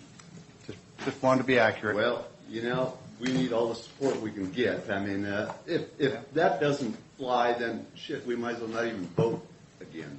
Doesn't pay. Just come up to the mic. LaWanda Hatch. I am out on Falls Road, so I know the highway well that we've all spoken of, and the intersection that Mr. Mullins spoke to. But I went to Minnesota to visit my daughter and help her with a few projects as she's expecting a baby. So we drove because we had to bring all our tools and things. And it was amazing. The further we got from the coast, the less expensive gasoline was. It's $2.45 a gallon in Minnesota. You talk about road projects. They get 30 inches of snow in one fall. They're constantly grading their roads. It's not like highways aren't expensive there. They're far from ports where we have the convenience of the ports, and yet we pay $1 a gallon more. Why? Because it goes to taxes, and we're told those taxes are for our roads and our highways. But no, now we have to charge more and more and more for our tabs. Now I just heard they're charging more for electric cars because they can't tax them at the gas pump because they want those dollars as well. I don't know if anyone voted, but if you looked at your voter pamphlets, there were like 10 or 12 new taxes that they were imposing on us. Yet they got to have every red cent that they can find. And then they use it as blackmail. My feeling is this. They may have the votes, but we have the power on this side of the state. If we make such noise that we drive them nuts, if we're always the hair in their soup, then maybe they'll want to cut us off as much as we want to cut them off. We own nuclear power. There's not a windmill after Ellensburg. I've driven that highway many times. We have the dams. They can buy the power for us, and that could pay for whatever we need on this side of the state. But I really feel that we need to do something. Maybe you need to get in, bring in, and speak to Tim Iman's attorneys, and before you make a decision, and really find out, is there a way to legally do this, set a few funds aside, support that man.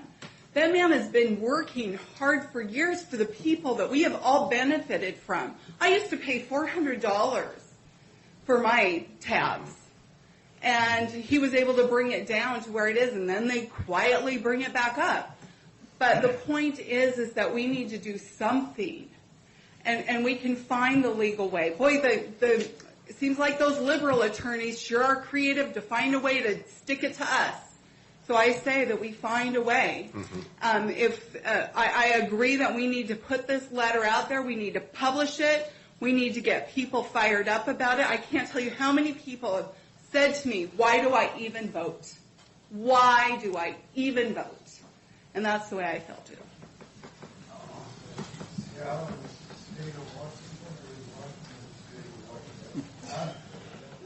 Fundamentally, what this boils down to is a very simple concept. Sovereignty. Does the voter have sovereignty? They have told us now for over a year that we have to accept measures limiting our rights when it comes to firearms. This is a nonpartisan issue, by the way. We're told we got to accept that. Our sheriff is getting threatened by the Attorney General's office over this because we are told that we have to accept, whether we like it or not, the results of an election. I didn't vote for 976. I don't think it's good policy, but it passed. It's the will of the voters. Now, I tend to agree with Sean Sand's analysis and assume that if he's been through an election as a prosecutor, we ought to listen to him. But that does not mean, and I didn't hear anything to suggest, we can't submit friend of the court briefs, right? We can still make our opinions known. We can still pass resolutions. We don't have to be quiet. We just have to decide how we're going to comment. And the fact of the matter is, I am just as pissed off as the rest of you that one city thinks that even though 33 counties voted against their point of view, that they have every right to lord it over us. It's just like what Benton County does with us over things like that interlocal agreement. Just because we're a farm county, just because we're up and coming, doesn't mean we're stupid. It doesn't mean you get to talk over us. And by God, it doesn't mean that our voice doesn't matter. And how dare they do this to us? They can go straight to hell as far as I'm concerned.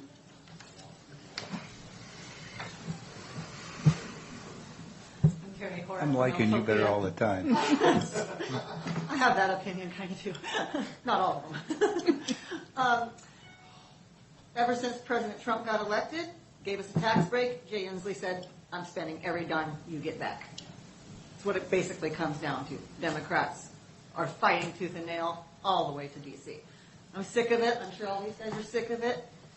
There's got to be a way. We are the voters. We have people that are our people. These guys are our people. There's got to be a way to fight these people in Seattle.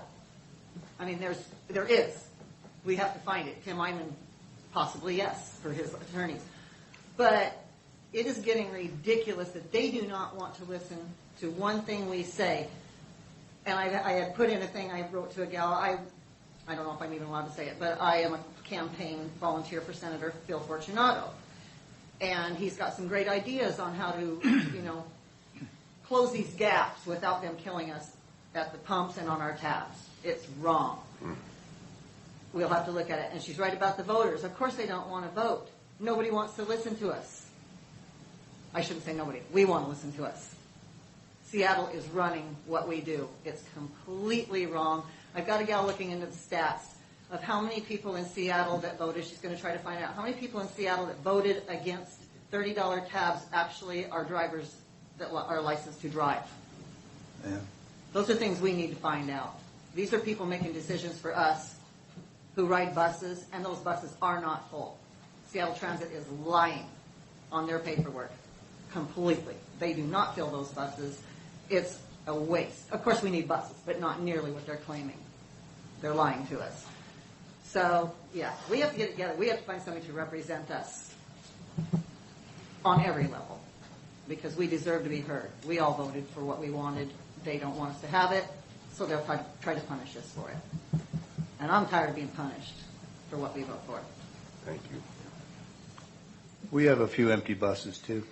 Yes, we do. John Lowe, Korea Lane. I missed the part about what are the legal ramifications if we do a resolution to intervene? Do you want me to respond to that? Yes.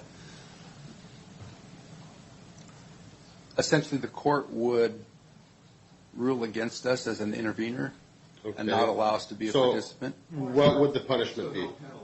What would the penalty I'm not aware be? of a penalty if the court throws out Yeah. intervention. That's all we're Okay, facing. so it's basically like 5-year-old children not behaving in at home. Most of the time, they're not going to get a spanking or grounded or anything like that. So we really don't have any kind of repercussions that come back on us as a county if we decide to file a motion to intervene.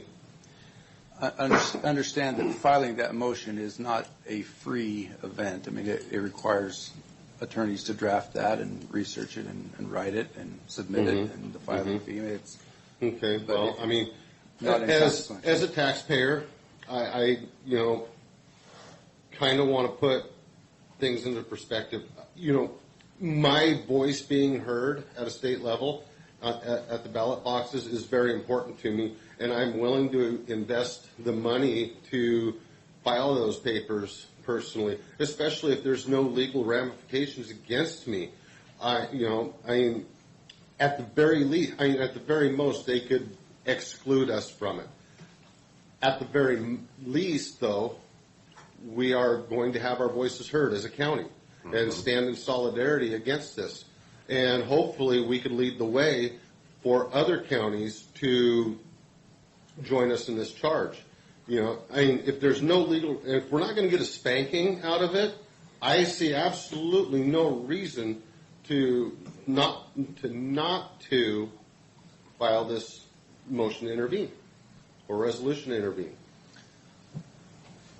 If I may, Frank, is there any possibility, if we were to file such a motion, that we could be held subject to frivolous lawsuit type penalties when we? Well, I don't know the answer to that, and that would require some discussion with a competent attorney. But I doubt Frank's had an opportunity to investigate that. I don't want to put you on the spot, but that would be one concern I would have. I can lead into another question with that. Should King County be filed a frivolous lawsuit for filing a lawsuit? God, I'm saying the word lawsuit a lot. I know what you're saying. That's the world to go against the will of the people. I mean, all we're doing, we're trying to uphold the will of the people. Yeah, please don't misunderstand my statement about Franklin County being a litigant here. There are a multitude of opportunities for us to be heard at the state level, and I encourage us all to be involved in those other means. It's just, as a litigant, based on the advice of our counsel, I don't see a real benefit to Franklin County to use that avenue as a means of trying to ensure that our voices are heard. I think there are better ways to do that, and that's. Well, I think every way possible and imaginable should be used. We've been run roughshod over for too many years, and it's time to fight back. Thank you. That's all. And Keith, I got to challenge our legal advice, because I talked to Dick Stevens and Stephen Pidgeon, and I think I heard from you that there is no ramification. All they can do is throw us out. So why not? Why not take this small risk and see if we can't gather a bunch of counties? We go to Wassac with this under our belt and gather more support and come out of there with maybe 33 counties saying to King County, enough is enough. This is what I'm trying to do. You got to create momentum. When you're in the heat of a battle of a football game, you've got to make a play that creates some momentum to take that team on and win. That's what I'm trying to do. And I think we can do this. Please don't misconstrue my statement as advocacy for a position. I work for you, and if the board directs me to do something, that's what I'll do. Okay, thank you. I'm just going to say, what the hell do we have to lose? Somebody has to start somewhere, so let it be us. Use that window. That's right. If we give it up, nobody's going to step up for us. We have to do it. He who hesitates loses. That's right. Seems to me the real question is, where do we put limited resources to get the greatest effect? We're all on the same page in terms of being incensed with what the city of Seattle and what King County are doing. That appears to be universal in the room. The question is, where do we take limited resources to get the most effect? I am hesitant to spend money in a legal engagement that we could I hesitate to put money into a legal engagement that we could direct into attorney costs at Wasac or somewhere else where they actually have standing and can be effective. My name is Alice Didier. I'm related to Clint Didier. She helped me author that statement. Thank you. No, well, I helped edit it, put it together. But I think the first step is what Clint is trying to accomplish, is to gather enough force behind our issue to make it worthwhile. And that is, and I believe Clint said there is a meeting of Wasac coming up when? We go up there tonight for the first Tonight. get together. All right, so timing is imminent here. And I think we need something that he can take up there, and I believe he's already been in contact with some of the commissioners in other counties, and he's already had some affirmative feedback. And they're waiting for us. So I feel that it's important that we proceed.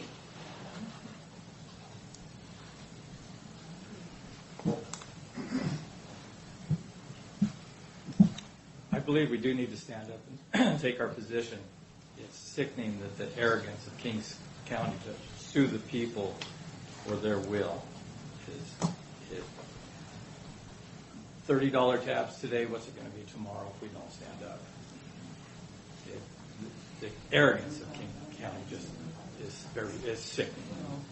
So I do believe we need to make our voices heard and stand up for the will of the people. Do you have an opinion as to how you think we ought to do that? I do not, and that is why I'm here today. I would rather get a consensus of what everyone's thought is and the best process to go. If litigation is in our best interest, then we need to seek a different avenue, an avenue that gets our voices heard. And maybe we do take it to Wasac and say, this is our belief, this is what we voted for. To turn around and sue people for their will is discouraging people from voting. If your vote's not counted, if you feel that your vote is not worthy, it takes all the incentive away to vote. And anybody in this room knows more than, probably doesn't know is more than me as far as what the value of a vote is. I mean, Bob and I had the closest race in history, I think, for Franklin County, with 13 people deciding who is going to win the race. Every vote does count. We shouldn't do anything to discourage voting, but I do believe that we need to make our voices heard. And the fact that King County can, in all their arrogance, tell us our vote is not worth something is unacceptable. So I'm here today. If I'm willing to listen to any avenues that we have to make our voices heard and what the best solution would be. I mean, I don't want to spend money on litigation if it's just going to get thrown out. That's just... That's the unfortunate part, Rocky, right there. I suggested earlier that I think our hold off 1 week on this, let us go to Wasac and try to get the other 33 counties that voted against that to sign in with us, get Wasac's head turned around.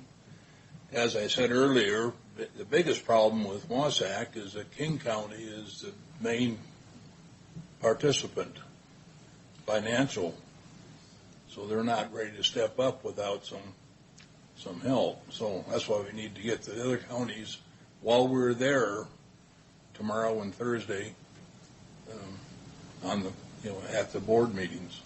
Yeah, the timing couldn't be better for the Wasac meeting. And I'll tell you, I've spent years in Olympia going and knocking on doors of legislators trying to get things for Franklin County.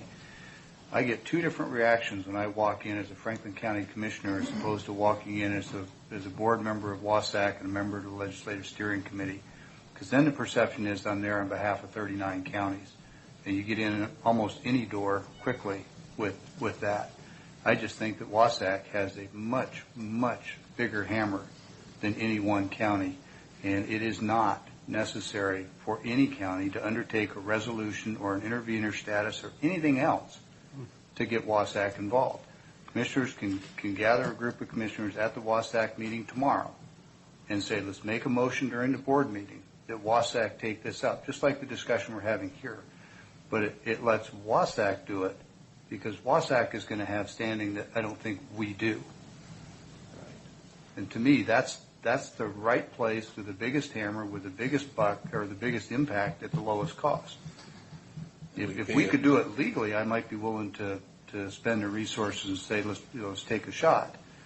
But I think the answer is let's be smart and let's get an organization that has 39 counties, 33 of which are on our side of this issue. Because when you've got 33 of 39 votes in a board meeting, guess how the Wasatch vote comes out? Right. I guess my point is, too, is regardless of the $30 tabs, it's the fact that they're trying to sue the people for their own will. And that is wrong for you to stand up and make our voices heard. So let me ask you this, Rocky. If you were attending Wasatch,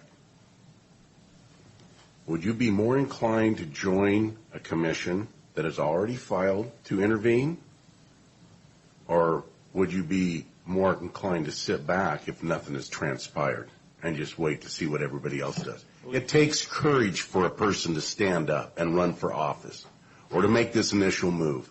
And by God, if you're worried about a few dollars, I'll donate the damn money to file this. That's how committed I am to this. I will fund it. I'm actually worried about breaking the law. I took an oath that says... I believe we need to make our voices heard. Right, and I'm telling you that I think that the vehicle is Wasatch. I'm interested in making an impact and making it a difference, not making a lot of noise or speechifying or anything else. I've been doing this for a little while. I've seen things like this come down the pike, and I've seen counties come together routinely at Wasatch meetings. It is not a difficult thing to do, especially when 33 of the 39 counties are already on the same page. We need to get those 33 counties together. And I'll tell you, if you make a motion at a Wasatch board meeting, the fact that Franklin County or some other county has already undertaken a resolution doesn't mean a thing. What matters is that you go to Wasatch and you get at least a couple of others. You can make the motion independently, just like we're doing here. But it isn't going to matter to me if I go to a Wasatch meeting that Spokane County has undertaken a resolution. It doesn't change the merits of the argument. I would agree with that. I think that the plan of attack would be to get the 33 counties together and make the motion. Yeah, absolutely. And you don't have to have the 33. One county can make the motion. But you got 33 that are already on the same page. I have little doubt that it would get a lot of traction quickly. Let me just intervene here. The agenda's been set for Wasatch. This is not on the agenda. We need to get it on the agenda. Can't get it on the agenda is set. I just went over it again this morning. There's nothing on the agenda. So I don't know how we're going to bring these 33 counties together to talk about this. There's nothing on the agenda. The agenda is set. How do you change the agenda?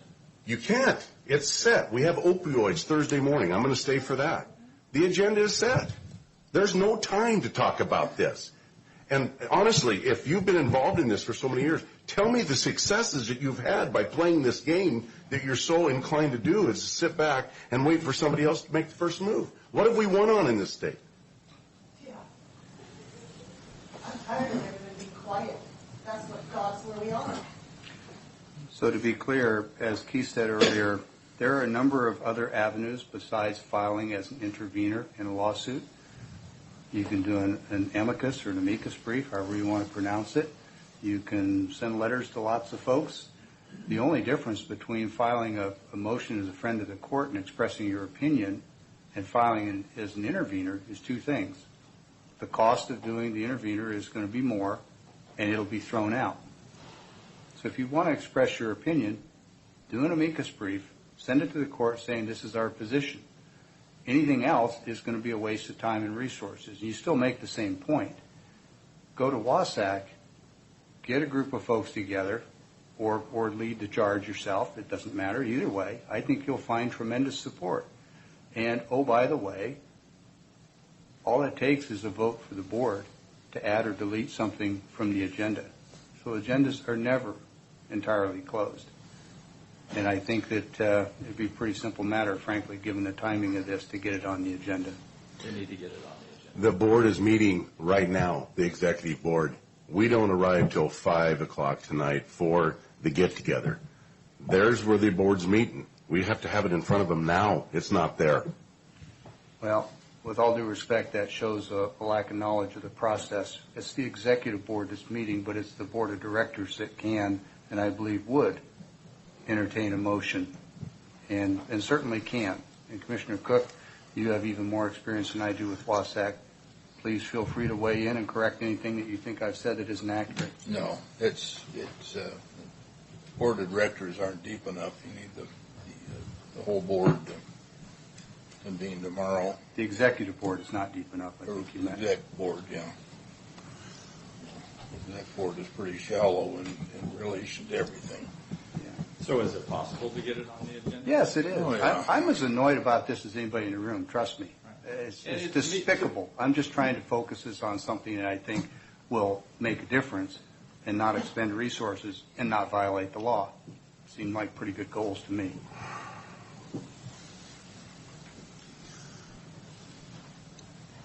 We have a couple more people who wanted to talk. Thank you for your time. So it's Matt. You guys know me. Obviously, I count the votes, and 70% is it's pretty compelling. It was these kind of issues that got me into running for office to begin with. My first question is, Brad, as my district representative, are you attending the meeting today? Yeah, I'm sitting right here. No. I'm talking about going up to Wasac to carry this water to build this coalition of 33 counties. I'm not registered to go because I have a principle that I'm not well, first of all, let me back up. No county commissioner serves a district. All county commissioners serve countywide. And when you have multiple commissioners going to the same meeting, you're spending 3 times the money. I think 2 commissioners is sufficient. We only get the same number of votes whether there's 2 of us or 3 of us there. So no, I'm not going, but it's for the same reason that I oftentimes don't go to meetings in D.C. I don't want to send 3 people on a taxpayer dime when 1 or 2 can carry the water just fine. But if it became necessary, I could certainly jump in my car and drive up there. It just doesn't change our vote. I appreciate that. Well, I would ask, first of all, at the end of this discussion, that one of you, I guess it'll probably be you, Clint, to make the motion so we get on the record. I know you have a deep background in public relations, and we know the understanding of the people are looking for someone to lead them. I mean, I think we had a discussion regarding opening negotiations for union meetings, and guess what the board did? We hung back and waited for some lower-level deal to come out, and when they came out, it was like 50-50, and the whole thing melted away, and we still have none of that. I tell you what, we can equivocate ourselves as representatives. We've got people here, and I'll promise you, there's 70%. I have to count the votes. We run these elections. It is really frustrating to watch what's going on in elections and what's coming down the pipe on how they're increasing the costs and how they're opening it all up for all these different reasons.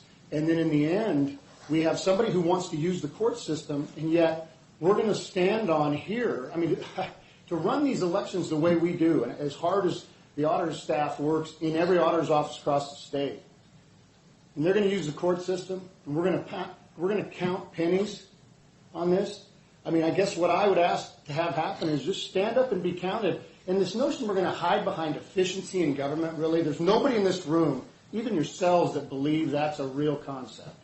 And I'm standing here talking today because I know how the vote's going to go, and this is basically therapy for me, because I'm just like the rest of you, had to sit and watch the garbage that goes on over Olympia, and there isn't a single person up there that's in politics that isn't going to equivocate like a true politician does. And I think that's the difference we have in having somebody who's not of a political background, who just says, hell with it, throw the punch. And that's really what this is. Do you have the gumption to do it? If you're going to stand behind some long-standing deal about, efficiency, or even one attorney's, opinion on it, you're right. I know Dan good and well that every one of you listen to him, but you know that he's just an advisor, just like all the other advisory boards you have. And so I guess that's where I'm at. I appreciate this time, and I think I've probably lost the ability persuade any of you a long time ago, but this was good for me, and I appreciate the opportunity. Thank you. Thank you, man. I'll just offer that throwing the punch is not the issue. It's whether it's a left hook or a jab. Find the right tools is what I'm advocating for. Back on the PR, I think you're cheating yourself. You know how this works. I do know how this talked works. about it back when we talked a lot. Sure. And so I feel like you know, and you're almost being too smart by half. I got to tell you what, I ran against you. I appreciate, even today, the questions you ask, the way you come at things. It is an absolute value to government.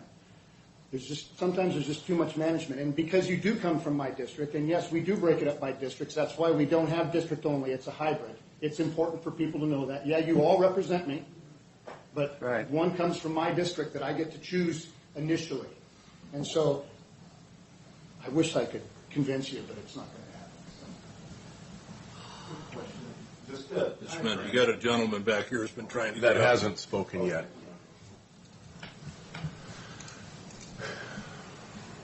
My name is Matthew Morrell, Franklin County. Just a quick question. If they are actually suing the people, as we, the people, Franklin County, Benton County, everybody, can't we file a lawsuit against King County? Don't want to file one. All we want to do is intervene as an interested party to try to get a change of venue. All we're trying to do is get it out of King County so we get a fair shot at this. We don't want to be involved in the lawsuit. We just want to intervene as an interested party because it's going to affect all of us taxpayers here in our county also. Oh, yeah. I run 15 different farm trucks. So, I mean, the amount of money I pay every year for tabs and everything That's the else. difference here. I'm not trying Doesn't to even include trailers, but I'm not trying to get into a big amount of money. And I've been told by these two attorneys that are well known in Seattle that this isn't going to cost us a dime if we used our own attorneys. But of course now they're saying it's going to cost because they got to write this all up. But if that's the case, I'm willing to donate money to pay for it. on the millions of dollars that it's going to cost in the long run if it does pass, and they end up kicking that $30 out. I mean, That's they right. already did it to us on the fuel tax. Well, they did it. They did it to Voted us. down on the fuel tax. They already did it to us on this previously. This was passed already, and they've done it to us. That was just my question. If we didn't have another real good venue to go to, we didn't have any other way to really throw that jab or the right hook or whatever we needed to throw. Why don't all the counties just get together and all the people can sue King County? Granted, it's going to be expensive. Every lawsuit out there is expensive. Well, that's exactly what WASAC is doing right now, is suing the legislature for the first time in the history of the state. And it's the combined force of 39 counties that will make that successful, not one county trying to sue the legislature. And the discussion here seems to have morphed into one of monetary issues. I think the money is the smallest consideration. The biggest one is our legal counsel, whom frankly I trust and have years and years of experience in Washington law, have told us that it's not lawful for us to do it. If it's not lawful and it doesn't have a high probability of success, then the first thing I do is I look for an avenue that is lawful that I think has a higher probability of success, and I think that's WASAC. Sometimes 33 individual lawsuits pull more weight than one. Well, if we could get 33 individual ones, that's not happening, but I get your point. You never know. They would all get joined shortly thereafter anyway. I promise I'll try to sit down after this and just shut up. Look, let me ask you this. Commissioner Peck, it seems like there is this subtle implication that you're somehow not courageous or running from a fight. And as somebody who's had that implied of me when I'm in politics, I don't take it kindly when somebody does that to me. So I just have 3 questions for the board to consider. First of all, at what point, at any point, did you say that you supported I-9 whatever? You didn't. Number 2, it's understandable we're pissed. I want to put my fist through a damn wall because these people are telling us that we're nothing.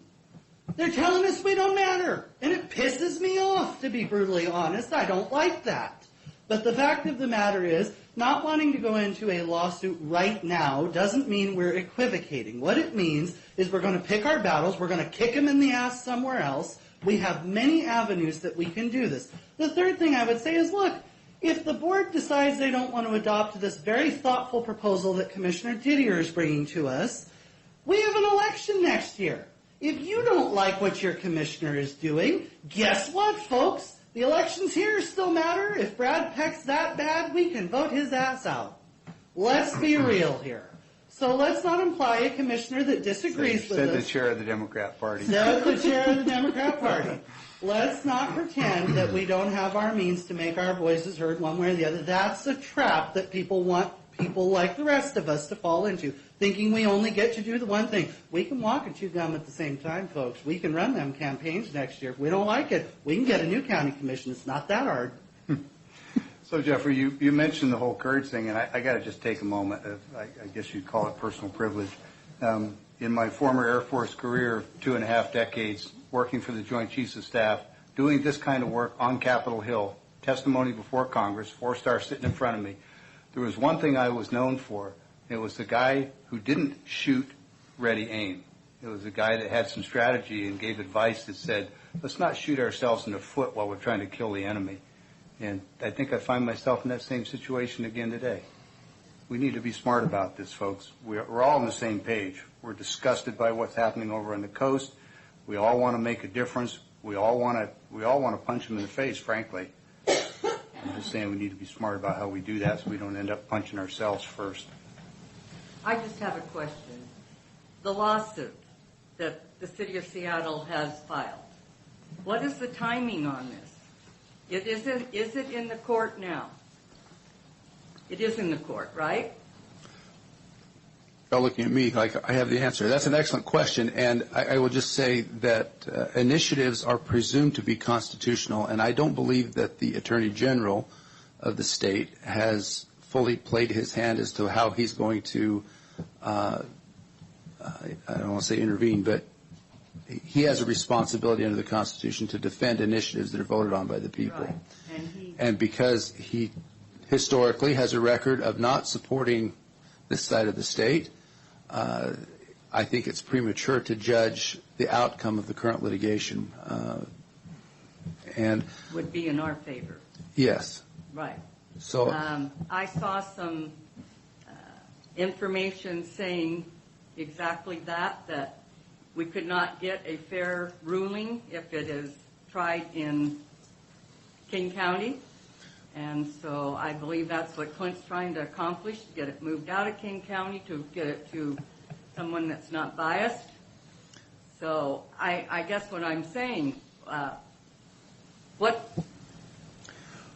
I guess time is of the essence, right? I mean, if we fiddle around too long, we drag our feet doing this and that, it'll probably be decided before we ever get off of our duff. Well, let me just say that there are appellate procedures in place in the event that it is ultimately decided that the King County venue is appropriate, and then more than likely it would be appealed by interested parties to ultimately the Supreme Court, and they would end up making the final determination. And that would be the same court regardless of which county the initial lawsuit is filed in. So whether it's King County or Franklin County, ultimately it will probably be heard at the Supreme Court level. We probably won't get much of good shape there either. A little more clarification, please. So we're worried about following a law that there is going to be no penalty for disobeying. Is that Right. what I understand? Yep. I took an oath. Huh? I don't get to pick and choose the laws that I follow. I don't get to pick and choose the laws that I like. I follow them all. Okay. So you best I can. You also took an oath to abide by the will of the people also at the same time, correct? And those laws were put in place by the people by a vote of the people they put in the legislature, as much as I detest a lot of them too. Just like the $30 car tab that just passed. Right. As Keith said, it's a lawful initiative. Somebody is trying to challenge it in the court, but it's a lawful initiative. It's the law today. Okay, so I hate to point out to you. Well, Okay. actually, I don't hate to point out to you. Sure. You are picking and choosing which laws you're going to follow. Well, which law am I choosing not to follow or to? The $30 car tab. No, I support it completely. You support it completely? Yeah, I do. It's the law of the land. It passed by a 53% vote by initiative in Washington. It's law. The legislature can come back in. In fact, I'm not sure, but they may be required to review it. And if they vote, those people elected by some of you, I voted for some of them, but not a lot of them, If they change it, then that becomes a new law. So- So I'm following the law, absolutely. Okay,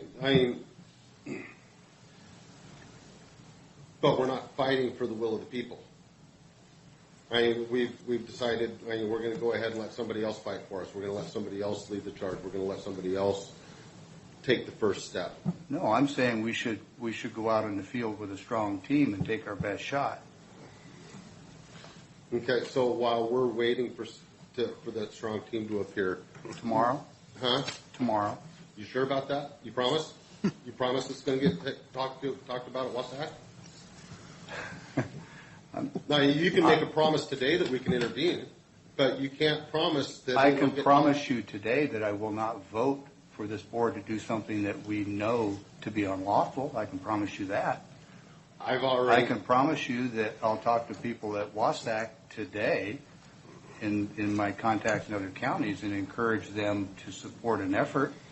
I can promise you that I would support Commissioner Didier going to the meeting tomorrow and making a motion before the board to take this action. I can promise all that. I just won't promise to break the law knowingly. A law that there's no repercussions for. Doesn't matter. It's the law. I don't have to like it. And I don't like it. But it's the law. Okay, well, I see a lot of fecklessness going on right now, and I don't support that. So, thank you very much for your time. Mr. Chairman, I move to approve Resolution 2019-359 to intervene as an interested party on the lawsuit against I-965. Where'd the resolution come from? There's nothing on the agenda talking about that resolution. I added on the number to the last resolution to make a resolution. You were just talking about following the agenda. You're not doing that here. Well, this is on the agenda, and time is of the essence. No, that resolution is not on the agenda. So, Mr. Chairman, if there were a resolution that had been presented in advance and I could read it and be confident that I knew all of the contents of it, I'd be inclined to second for the sake of discussion. But since I haven't even seen the resolution, I can't even second it. Yeah, it was not put on the agenda at all.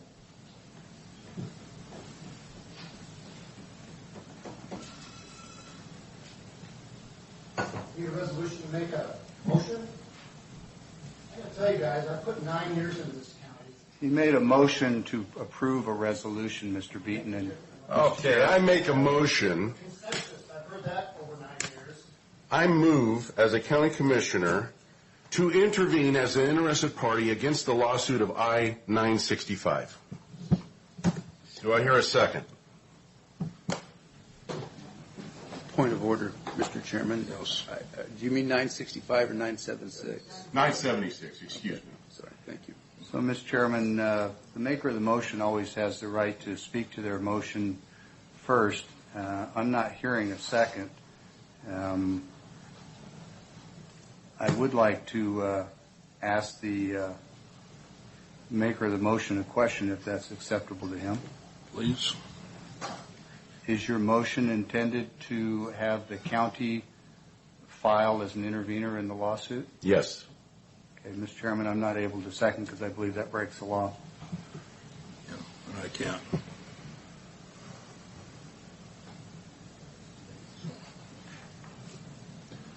So the motion dies. Fails for lack of second. Lack of a second. I wish Commissioner Peck would be up at Wasatch to rally the troops, but it seems like he's too busy. On the time frame of the Wasatch meeting, if nothing transpires during that meeting, when is the next time you can vote to file? It'll be Monday, the 26th. It's a night meeting at 7 o'clock, and it'll be the last meeting before we finalize the budget. Be a good meeting to attend. If they don't get on board with this at Wasatch, you will revisit this? I will request it to be on the agenda, yes, but it may be too late by then. And will you also be looking into whether it for real is against the law to do this? So we actually have to. No lawsuits were against the law. I haven't heard. I'm gathering two answers of we were going to be told it might be a no in court or it is against the law. the attorneys I talk to, there's nothing against the law about filing a motion to intervene. There's nothing against the law. We're not doing anything to break the law. So, there's an old saying about the devil being in the details, and a half-truth is a whole lie. And when you say it's nothing illegal about filing, that's true. It's not illegal to file. It's just that we can't, as I've been briefed on the law, we can't expend resources or participate in activities that are outside the, and I'm going to use general terms here, but the scope and purview, the authorities and the duties of our prosecuting attorney. That's in state statute, as I've been briefed. So at a very minimum, we're expending resources to get what we know is a no answer when we have other tools available. So if you want to parse words and say, well, it's not technically illegal to send a piece of paper to somebody, that's probably true, but it is illegal for us to use our legal staff to intervene in a lawsuit that is outside their scope and their duties. I would be happy to make a motion for this board to entertain submitting a what's generally known as a friend of the court brief expressing our opinions. I don't know whether it's properly pronounced amicus or amicus. I think it's amicus. Okay, amicus brief expressing our strong opinion on this. I think, frankly, that probably will have as much weight as filing as an intervener. I'd also be happy if it's the wish of the board to motion that we appeal to the board at the WASAC meeting and ask them to undertake whatever lawful role they can, whether it's an amicus brief or an intervener, whatever standing the law allows them to do. I'm in favor of all those things. And I think that's a reasonable approach. I'm just not in favor of voting for something that our legal staff, for whom I have tremendous respect based on the years of experience, has told us plainly that it's not lawful to do it. It's that simple.